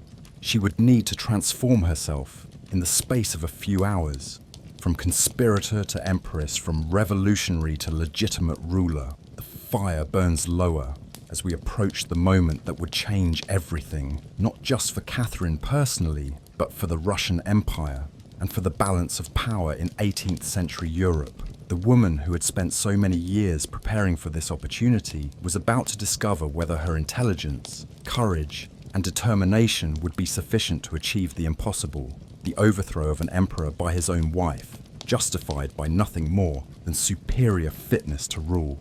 Tomorrow would bring the test that would determine whether Catherine would be remembered as a failed conspirator or as Catherine the Great, one of the most formidable rulers in the history of the world. The final preparations were complete. The moment of decision was at hand, and the future of an empire hung in the balance. July 9th, 1762, 5:00 a.m. The Izmailovsky Regiment barracks in St. Petersburg. A single drummer began the steady beat that would echo across the empire and through history. By noon, Catherine would be Empress of all the Russias, and by sunset, the largest kingdom on earth would have a new ruler who would govern it for the next 34 years with unprecedented skill and vision. The coup began with Grigory Orlov's careful approach to the soldiers who would form the backbone of Catherine's support. These were not palace guards motivated by court intrigue, but professional soldiers who had served Russia faithfully and who understood that their oath of loyalty was to the empire rather than to any individual emperor who might betray its interests. The announcement that Catherine was claiming the throne was met with immediate and enthusiastic support from the military units that had been carefully prepared for this moment. The soldiers understood that they were not participating in a rebellion against legitimate authority, but in a restoration of competent leadership that would protect Russian interests against the foreign influences that had dominated Peter's disastrous reign. Word of the military's support spread rapidly through St. Petersburg, and by 7:00 a.m., representatives of the nobility, the Orthodox clergy, and the merchant classes were arriving at the Winter Palace to pledge their allegiance to the new empress. The speed with which support coalesced around Catherine demonstrated that the conspiracy had correctly identified the breadth of opposition to Peter's policies. Catherine herself appeared before her supporters, wearing the uniform of an Imperial Guard regiment, symbolically identifying herself with the military forces that were providing the foundation for her authority. Her appearance was both dramatic and carefully calculated. She was presenting herself not as a weak woman dependent on others for protection, but as a leader capable of inspiring and commanding the loyalty of those who served under her. Her first proclamation as Empress revealed the political sophistication that would characterize her entire reign. Rather than simply announcing Peter's deposition, she presented herself as the defender of Russian orthodoxy, Russian traditions, and Russian interests against foreign corruption and misgovernment. She was claiming legitimacy not through hereditary right, but through superior fitness to rule and commitment to the empire's welfare. The Orthodox clergy's support was particularly important for establishing Catherine's legitimacy in the eyes of the Russian people. The Archbishop of Novgorod administered an oath of loyalty that connected Catherine's authority to divine sanction and Russian religious tradition, providing her with the spiritual legitimacy that complemented her military and political support. By 10 o'clock a.m., messengers were racing across the empire carrying news of Catherine's accession and orders for all military and civilian officials to transfer their loyalty to the new empress. The speed and coordination of these communications demonstrated that the conspiracy had developed comprehensive plans for managing the transition of power throughout the vast Russian territories. Peter's response to news of the coup revealed the same poor judgment and lack of political understanding that had characterized his entire reign. Rather than attempting to rally loyal forces or negotiate some kind of settlement, he seemed paralyzed by disbelief that his authority could be challenged so successfully. His indecision allowed Catherine's supporters to consolidate their position and present him with a fait accompli that could not be reversed. The decisive moment came when Peter's attempts to rally military support failed completely. The officers he approached either refused to support him or actively joined Catherine's cause, understanding that her victory was now inevitable and that their own futures depended on demonstrating loyalty to the new regime. By early afternoon, Peter had been arrested and forced to abdicate, signing a document that transferred all imperial authority to Catherine and acknowledged her right to rule as Empress of all the Russias. The transformation was complete. In less than 12 hours, Catherine had evolved from conspirator to legitimate ruler of the largest empire on earth. The international reaction to Catherine's coup was mixed but generally accepting, as foreign governments recognized that she possessed both the ability to maintain control of Russia and the intelligence to pursue policies that would make her a valuable ally or a formidable opponent. The woman who had once been dismissed as merely Peter's German wife was now acknowledged as one of the most powerful rulers in the world. Catherine's first days as empress demonstrated that she understood the difference between seizing power and exercising it effectively. She moved quickly to reverse Peter's most damaging policies, restored Russia's traditional alliances, and began implementing reforms that would strengthen the empire's military and economic foundations. The coup that brought Catherine to power was remarkable not only for its success, but for its essentially bloodless character. Unlike most political revolutions, it had been accomplished without significant violence or social disruption, demonstrating that it represented a restoration of competent leadership rather than a fundamental challenge to the existing order. As we watch the embers of our fire begin to fade, we can see that the events of July the 9th, 1762, marked not just a change of rulers, but the beginning of one of the most remarkable reigns in the history of monarchy.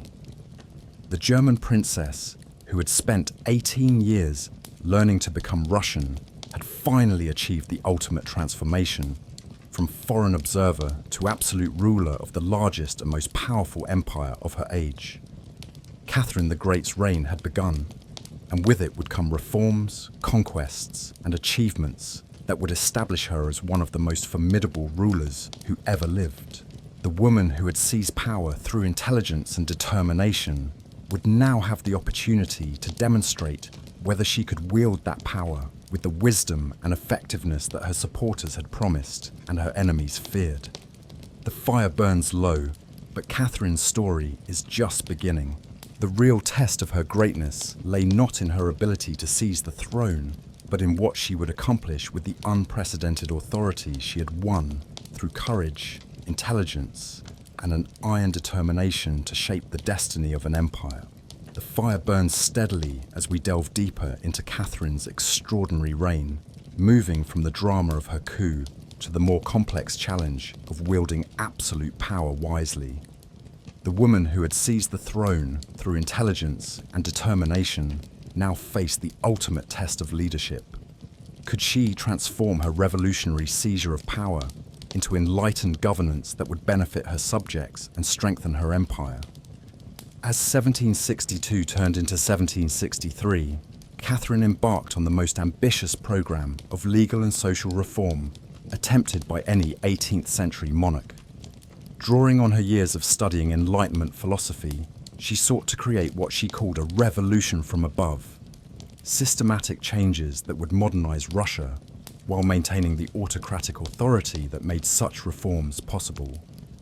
Tonight, as the flames cast their gentle light, we witness Catherine's transformation from successful conspirator to enlightened despot, a ruler who combined absolute power with rationalist principles, seeking to improve the lives of her subjects while expanding the boundaries of her empire. This was the period when Catherine truly began to earn the title Great, not just through conquest, but through the breadth and sophistication of her vision for what Russia could become. Catherine's first months as empress revealed the extraordinary range of her intelligence and the systematic approach she would bring to every aspect of governance. Unlike rulers who focus primarily on military affairs or court politics, Catherine understood that effective leadership required attention to law, economics, education, religion, and social policy. A comprehensive approach that reflected her years of studying the great political thinkers of her age. Her immediate priorities were both practical and symbolic. She needed to consolidate her authority by demonstrating competence and wisdom, while simultaneously reversing the disastrous policies that had made Peter III's overthrow both necessary and popular. But Catherine's approach went far beyond simply undoing her predecessor's mistakes. She was preparing to implement a vision of governance that would transform Russia into a modern European state. The first indication of Catherine's governing philosophy came in her approach to the question of Peter III's fate.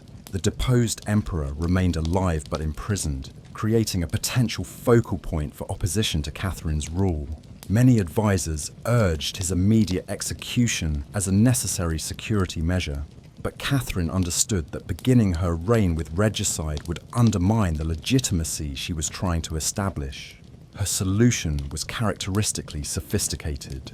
Peter would remain imprisoned, but would be treated with the dignity appropriate to his former rank, while Catherine's government would emphasize that his removal had been necessary to protect Russian interests, rather than to satisfy personal ambition. This approach reinforced Catherine's image as a ruler motivated by principle rather than mere power-seeking. When Peter died in custody a few weeks later, officially from natural causes but probably from violence by his guards, Catherine expressed appropriate grief while making clear that she had neither ordered nor desired his death. The incident demonstrated both her political sophistication and the dangerous reality that absolute power inevitably involved moral compromises that could haunt even the most well-intentioned rulers. Catherine's early policy decisions revealed the breadth of her preparation for leadership and her commitment to implementing Enlightenment principles within the constraints of Russian conditions. She immediately reversed Peter's pro-Prussian foreign policy, restoring Russia's traditional alliances and its dominant position in European affairs. She ended the planned war against Denmark and recalled Russian forces to defensive positions that better served imperial interests. More significantly, Catherine began the systematic reform of Russian domestic institutions that would occupy much of her reign. She understood that Russia's backwardness relative to Western Europe stemmed not from any inherent deficiency in Russian character, but from institutional structures that discouraged innovation, education, and economic development. Her approach to reform was guided by what she called enlightened absolutism, the principle that autocratic power could be justified only if it was used to improve the condition of the ruler's subjects and to advance the general welfare of society. This philosophy, derived from her study of thinkers like Montesquieu and Voltaire, would shape every major policy initiative of her reign. Catherine's early administrative reforms demonstrated her understanding that effective governance required competent and honest officials at every level of the bureaucracy. She began the systematic overhaul of the civil service, promoting individuals based on merit rather than birth, and establishing standards of conduct that emphasized service to the state rather than personal enrichment. Her attention to detail was remarkable for a ruler managing an empire that stretched across 11 time zones. She personally reviewed reports from provincial governors, corresponded with local officials about specific problems, and maintained detailed knowledge of economic and social conditions throughout her territories. This hands-on approach to administration was both unusual for monarchs of her era and essential for implementing the comprehensive reforms she was planning. Perhaps most importantly, Catherine began the intellectual project that would culminate in her famous nakaz or instruction, a comprehensive statement of her governing philosophy that would serve as the foundation for a complete revision of Russian law. This document, which she began drafting in 1764, would represent one of the most sophisticated attempts to apply Enlightenment principles to the practical challenges of governing a large and diverse empire. Catherine's approach to governance was unique among 18th century monarchs in being based on systematic study of political philosophy rather than inherited tradition or personal intuition. Her years of reading Montesquieu, Voltaire, Diderot, and other Enlightenment thinkers had convinced her that effective government required rational principles that could be applied consistently across different circumstances and populations. The central insight that shaped Catherine's political philosophy was Montesquieu's argument in The Spirit of the Laws that different forms of government were appropriate for different types of societies, but that all legitimate government must be based on laws rather than arbitrary will. Catherine understood that Russia's size and diversity required autocratic authority, but she believed that this authority should be exercised according to rational principles that promoted the general welfare. Her correspondence with Voltaire, which began shortly after her accession and continued throughout her reign, reveals the depth of her engagement with Enlightenment ideas and her determination to implement them within Russian conditions. Voltaire was initially skeptical about whether meaningful reform was possible in a country as backward as Russia, but he became increasingly impressed by Catherine's intelligence and commitment to rationalist principles. "Your Imperial Majesty," Voltaire wrote in 1765, "has undertaken the most noble task that any ruler can attempt, the application of reason to the art of government. If you succeed, you will have demonstrated that enlightened principles can flourish even in the most challenging circumstances." Catherine's response revealed both her confidence in her approach and her realistic understanding of the obstacles she faced. "I am convinced that human reason can solve any problem if it is applied systematically and persistently. Russia presents unique challenges, but they are not fundamentally different from those faced by any society seeking to improve the condition of its people." This exchange captured the essence of Catherine's governing philosophy, the belief that intelligence, education, and systematic effort could overcome any obstacle to human progress. She was attempting something unprecedented in Russian history, the transformation of an autocratic empire through the application of rationalist principles derived from Western European philosophy. Catherine's study of economic theory during this period was equally systematic and influential in shaping her policies. She read extensively in the works of physiocrats and early economists, understanding that political reform would be meaningless without corresponding improvements in Russia's economic foundations. She was particularly influenced by the argument that agricultural improvement and commercial development were essential for increasing national wealth and supporting a larger population. Her approach to religious policy demonstrated the same combination of principle and pragmatism that characterized all her reforms. While personally committed to religious tolerance as a matter of Enlightenment conviction, Catherine understood that Orthodox Christianity was central to Russian identity, and that any attempt to undermine traditional religious authority would provoke dangerous resistance. Her solution was to strengthen the Orthodox Church as an institution while gradually introducing greater tolerance for other religious traditions. She increased funding for Orthodox education and church construction while quietly ending the persecution of old believers and allowing greater freedom for Protestant and Catholic minorities. This policy demonstrated her ability to advance liberal principles without provoking the conservative reaction that might have undermined her entire reform program. Catherine's educational philosophy reflected her conviction that lasting social improvement required the gradual enlightenment of her subjects, rather than simply better government imposed from above. She began planning the establishment of schools throughout the empire, emphasizing practical education that would produce more capable farmers, craftsmen, and merchants, while also exposing students to the scientific and philosophical advances of the Enlightenment. Her approach to legal reform represented perhaps the most ambitious application of Enlightenment principles to practical governance attempted by any 18th century ruler. Catherine understood that Russia's legal system, which had developed haphazardly over centuries, was both inefficient and unjust. She was determined to replace this chaotic collection of precedents and decrees with a systematic legal code based on rational principles. The project that would become her nakaz began as an attempt to summarize the best insights of European legal philosophy and adapt them to Russian conditions. Catherine spent hundreds of hours studying the works of legal theorists, consulting with scholars and administrators, and drafting provisions that would create a more just and efficient system of justice. This intellectual foundation would prove crucial to Catherine's success as a ruler. Unlike monarchs who relied primarily on force or tradition to maintain their authority, Catherine sought to base her government on principles that could be explained, justified, and improved through rational discussion.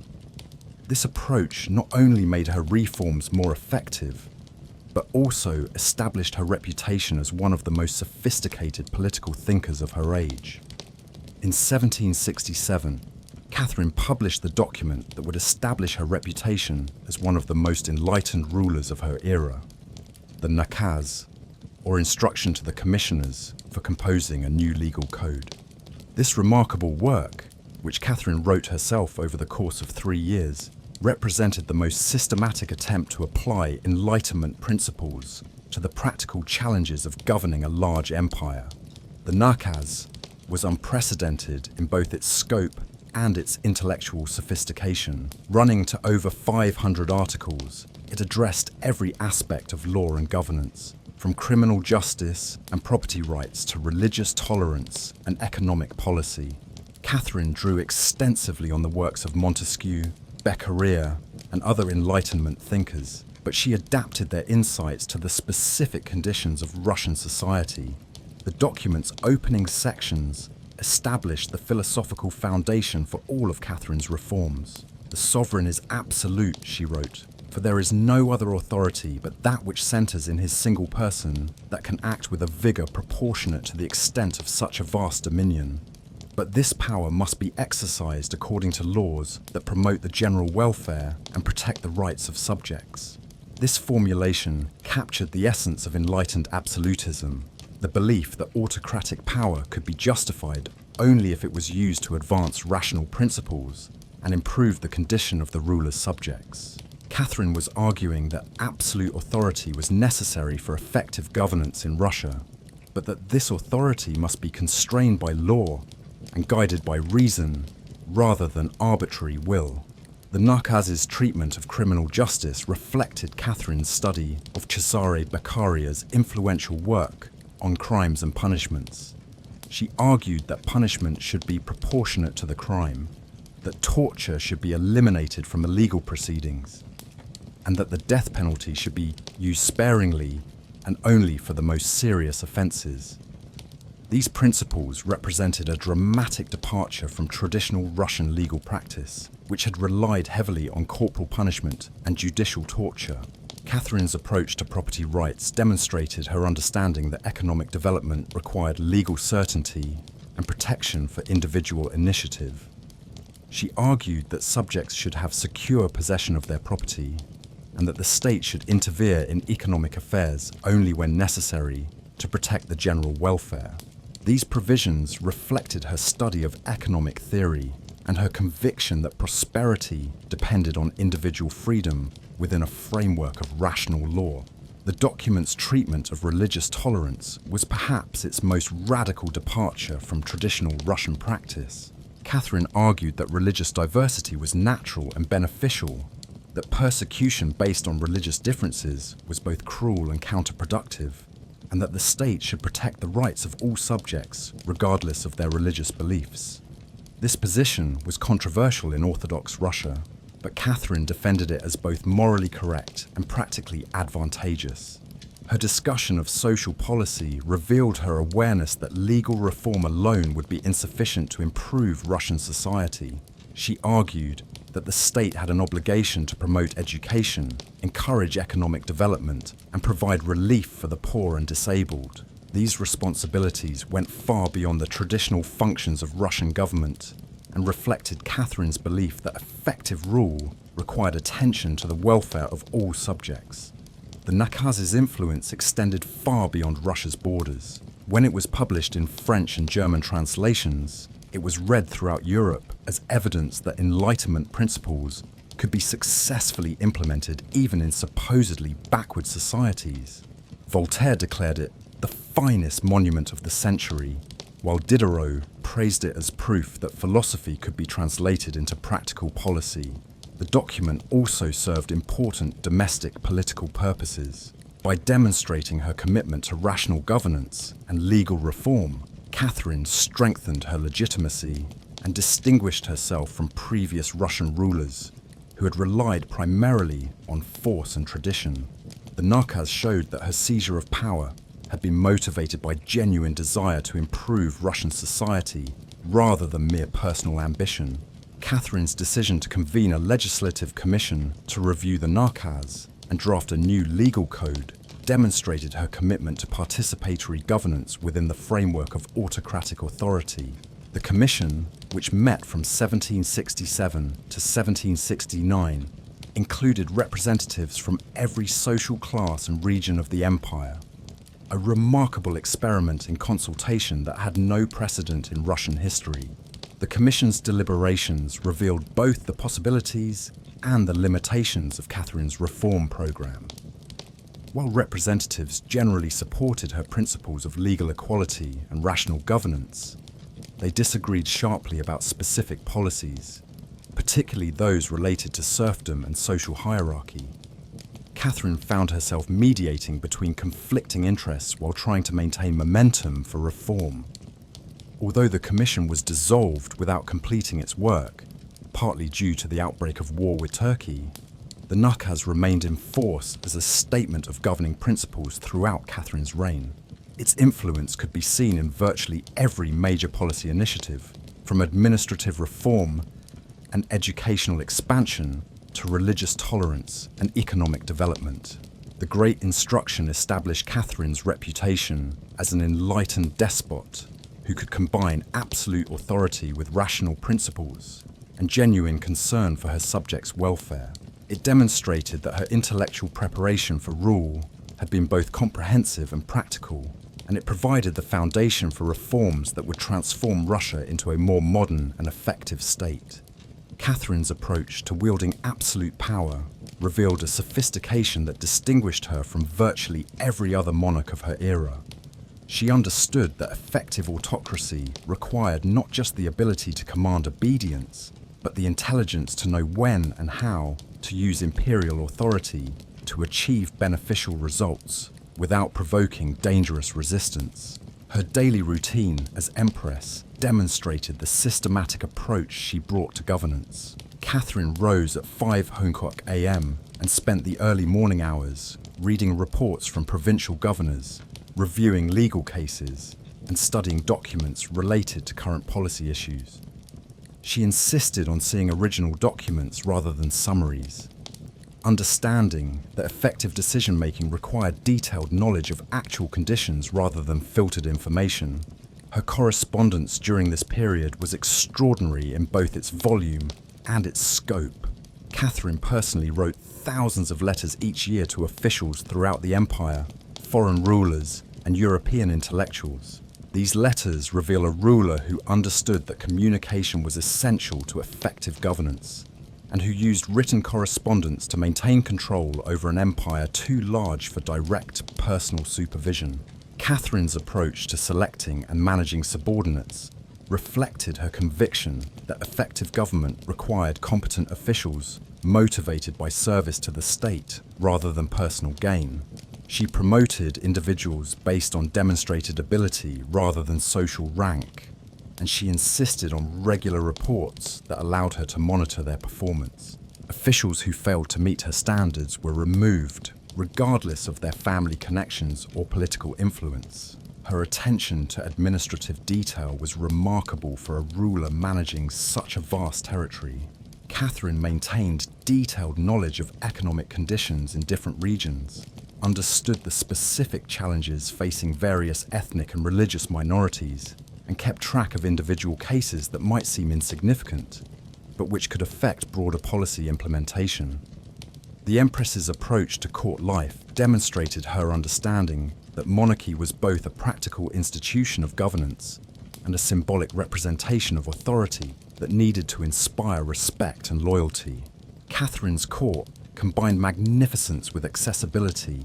She maintained the ceremonial traditions that reinforced her imperial status, while remaining available to officials and subjects who needed to present important business. Her personal conduct as Empress revealed the same careful calculation that had characterized her rise to power. Catherine projected an image of confidence and competence while remaining sensitive to the concerns and prejudices of different constituencies within Russian society. She understood that effective leadership required the ability to appear different things to different groups, while maintaining consistency in fundamental principles and objectives. Catherine's management of dissent and opposition demonstrated her political sophistication and her commitment to governing through persuasion rather than fear whenever possible.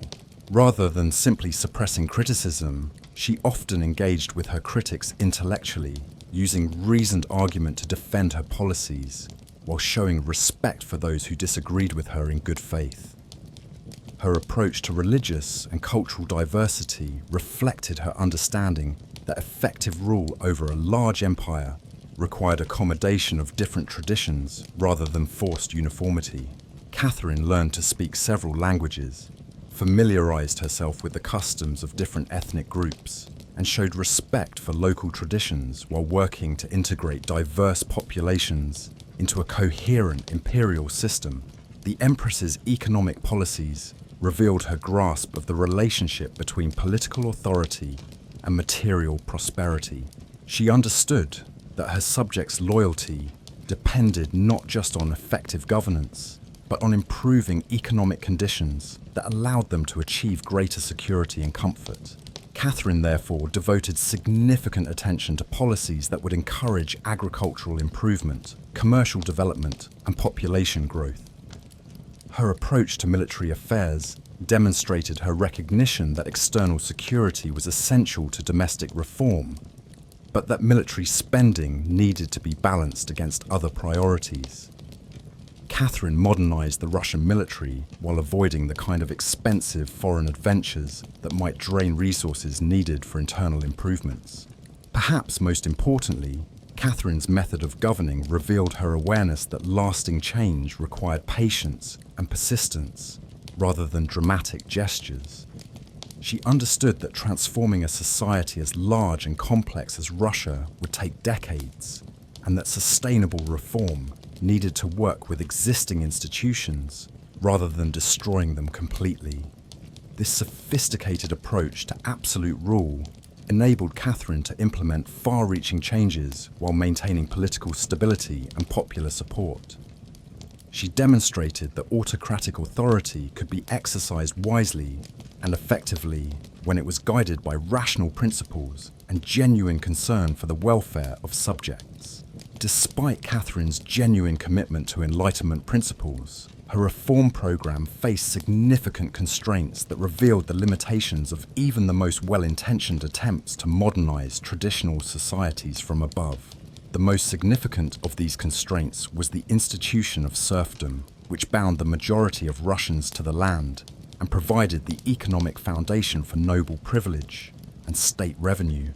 Catherine's personal views on serfdom were complex and evolved throughout her reign. Her study of Enlightenment philosophy had convinced her that forced labor was both morally wrong and economically inefficient. But she also understood that any attempt to abolish serfdom would provoke massive resistance from the nobility and might destabilize the entire political system that supported her authority. Her approach to this dilemma demonstrated both her political realism and her moral limitations. Rather than attempting immediate abolition, Catherine chose to work gradually toward improving serfs' conditions, while looking for opportunities to reduce the institution's scope. She prohibited the sale of serfs without land, limited nobles' authority to impose punishment, and encouraged voluntary manumission through various incentive programs. But these modest reforms fell far short of the fundamental changes that Enlightenment principles would have demanded. Catherine found herself in the position of defending an institution she privately opposed because the political costs of meaningful reform seemed too high to accept. This compromise between principle and pragmatism would characterize many aspects of her domestic policy. The gap between Catherine's theoretical commitments and practical policies was particularly evident in her treatment of the peasant rebellion led by Emelian Pugachev from 1773 to 1775. This massive uprising, which claimed to be restoring legitimate authority while demanding the abolition of serfdom, represented exactly the kind of popular movement that Enlightenment thinkers had predicted would result from unjust social conditions. Catherine's response to Pugachev's rebellion revealed the authoritarian reflexes that coexisted with her enlightened principles. She deployed massive military force to crush the uprising and executed its leaders with the same brutality that had characterized previous Russian responses to peasant revolts. The woman who corresponded with Voltaire about religious tolerance and legal reform proved capable of extreme violence when her authority was challenged by those she ruled. The contradiction between Catherine's enlightened rhetoric and her harsh suppression of popular resistance highlighted one of the fundamental problems with enlightened absolutism as a governing philosophy. Rulers who claimed to exercise power for their subjects' benefit inevitably found themselves in the position of determining what those benefits should be, and they typically responded to disagreement with force rather than accommodation. Catherine's relationship with the Orthodox Church revealed similar tensions between her theoretical commitments and practical constraints. While she personally favored religious tolerance and had little patience for what she considered superstition, she understood that Orthodox Christianity was central to Russian identity, and that any attack on traditional religious authority would undermine her own legitimacy. Her solution was to strengthen the institutional church while gradually introducing greater tolerance for religious minorities. This approach satisfied neither religious conservatives, who wanted stronger enforcement of orthodoxy, nor religious liberals, who wanted more complete freedom of conscience. Catherine found herself navigating between these constituencies while trying to advance her own vision of rational religious policy. The Empress's approach to intellectual freedom demonstrated similar limitations. While she corresponded with European philosophers and imported Enlightenment literature for her own use, she was much more cautious about allowing these ideas to circulate freely among her subjects. Catherine understood that critical thinking was essential for effective governance, but feared that too much intellectual freedom might encourage political opposition that could threaten stability. Her educational policies reflected this tension. Catherine supported the expansion of schools and universities, but she was careful to ensure that the curriculum emphasized practical skills and moral instruction rather than political philosophy that might encourage students to question existing authority. She wanted more educated subjects, but not necessarily more critical ones. The limitations of Catherine's reform programme became increasingly apparent as her reign progressed, and the initial enthusiasm for change gave way to more sober assessment of what could actually be accomplished within existing constraints. While she succeeded in modernising many aspects of Russian government and society, the fundamental structures of autocracy and serfdom remained largely intact. These limitations should not obscure the real achievements of Catherine's enlightened absolutism. She demonstrated that intelligent and principled leadership could improve the condition of subjects even within the constraints of traditional political systems. Her reforms in law, administration, education, and economic policy provided foundations for future development that would benefit Russia long after her death. But Catherine's experience also illustrated the inherent contradictions in enlightened despotism as a political philosophy. The attempt to combine absolute power with rational principles inevitably created tensions that could not be resolved through good intentions alone. Even the most enlightened ruler remained a ruler, with all the temptations and limitations that absolute authority entailed. Catherine's success as an enlightened despot was not confined to domestic reform, but extended to her management of Russia's international relationships, where she demonstrated the same combination of principle and pragmatism that characterized her approach to internal governance. She understood that effective domestic reform required external security, and that Russia's position as a great power depended on military strength, diplomatic skill, and cultural prestige. Her correspondence with foreign intellectuals served important political purposes beyond the personal satisfaction Catherine derived from philosophical discussion. By establishing herself as a patron of Enlightenment thought, she enhanced Russia's reputation as a civilized European power, rather than a backward Asiatic despotism. This cultural diplomacy proved valuable in building alliances and reducing the suspicion with which other European powers had traditionally viewed Russian expansion. Catherine's relationship with Voltaire was particularly important in this regard. The great philosopher's enthusiastic endorsement of her reforms provided international validation for her claim to enlightened leadership and helped counteract negative propaganda spread by her enemies. When Voltaire declared Catherine the most enlightened ruler of her age, he was providing her with a form of legitimacy that could not be achieved through military conquest alone. Her diplomatic strategy revealed the same systematic intelligence that characterized her domestic policies.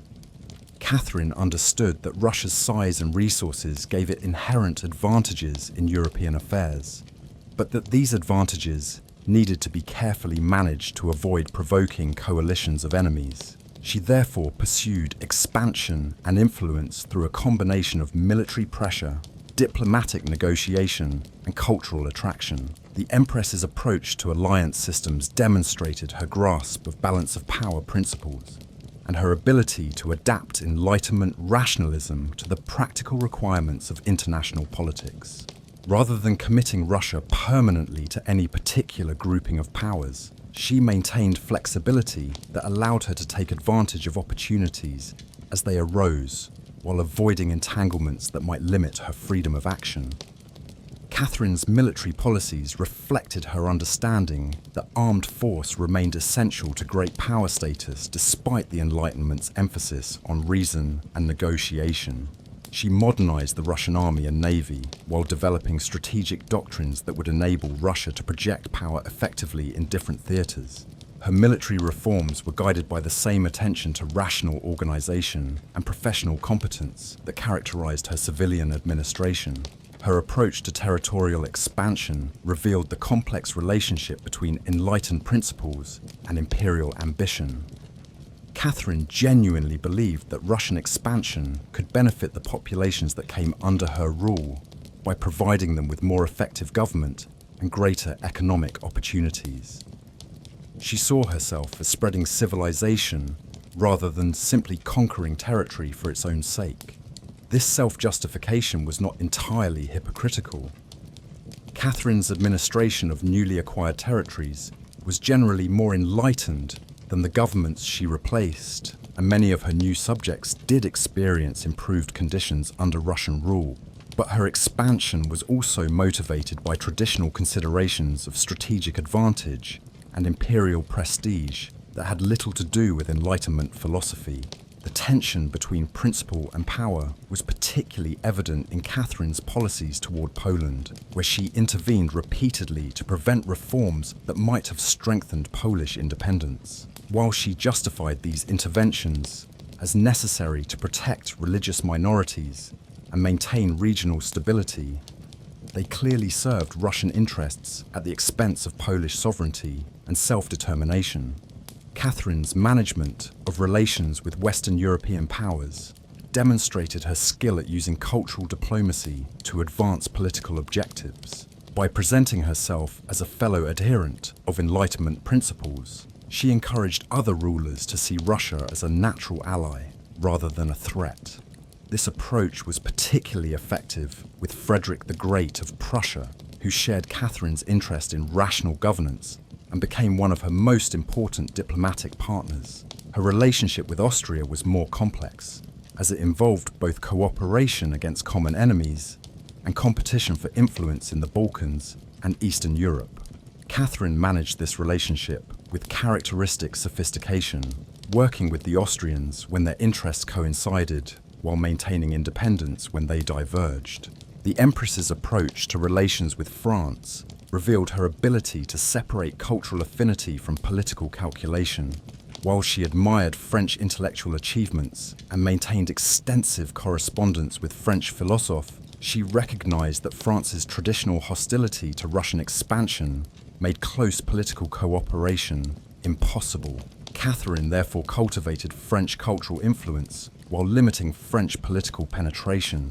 Her policies toward Britain demonstrated similar pragmatism. Catherine understood that British naval power and commercial strength made Britain a valuable potential ally, but she was unwilling to subordinate Russian interests to British preferences.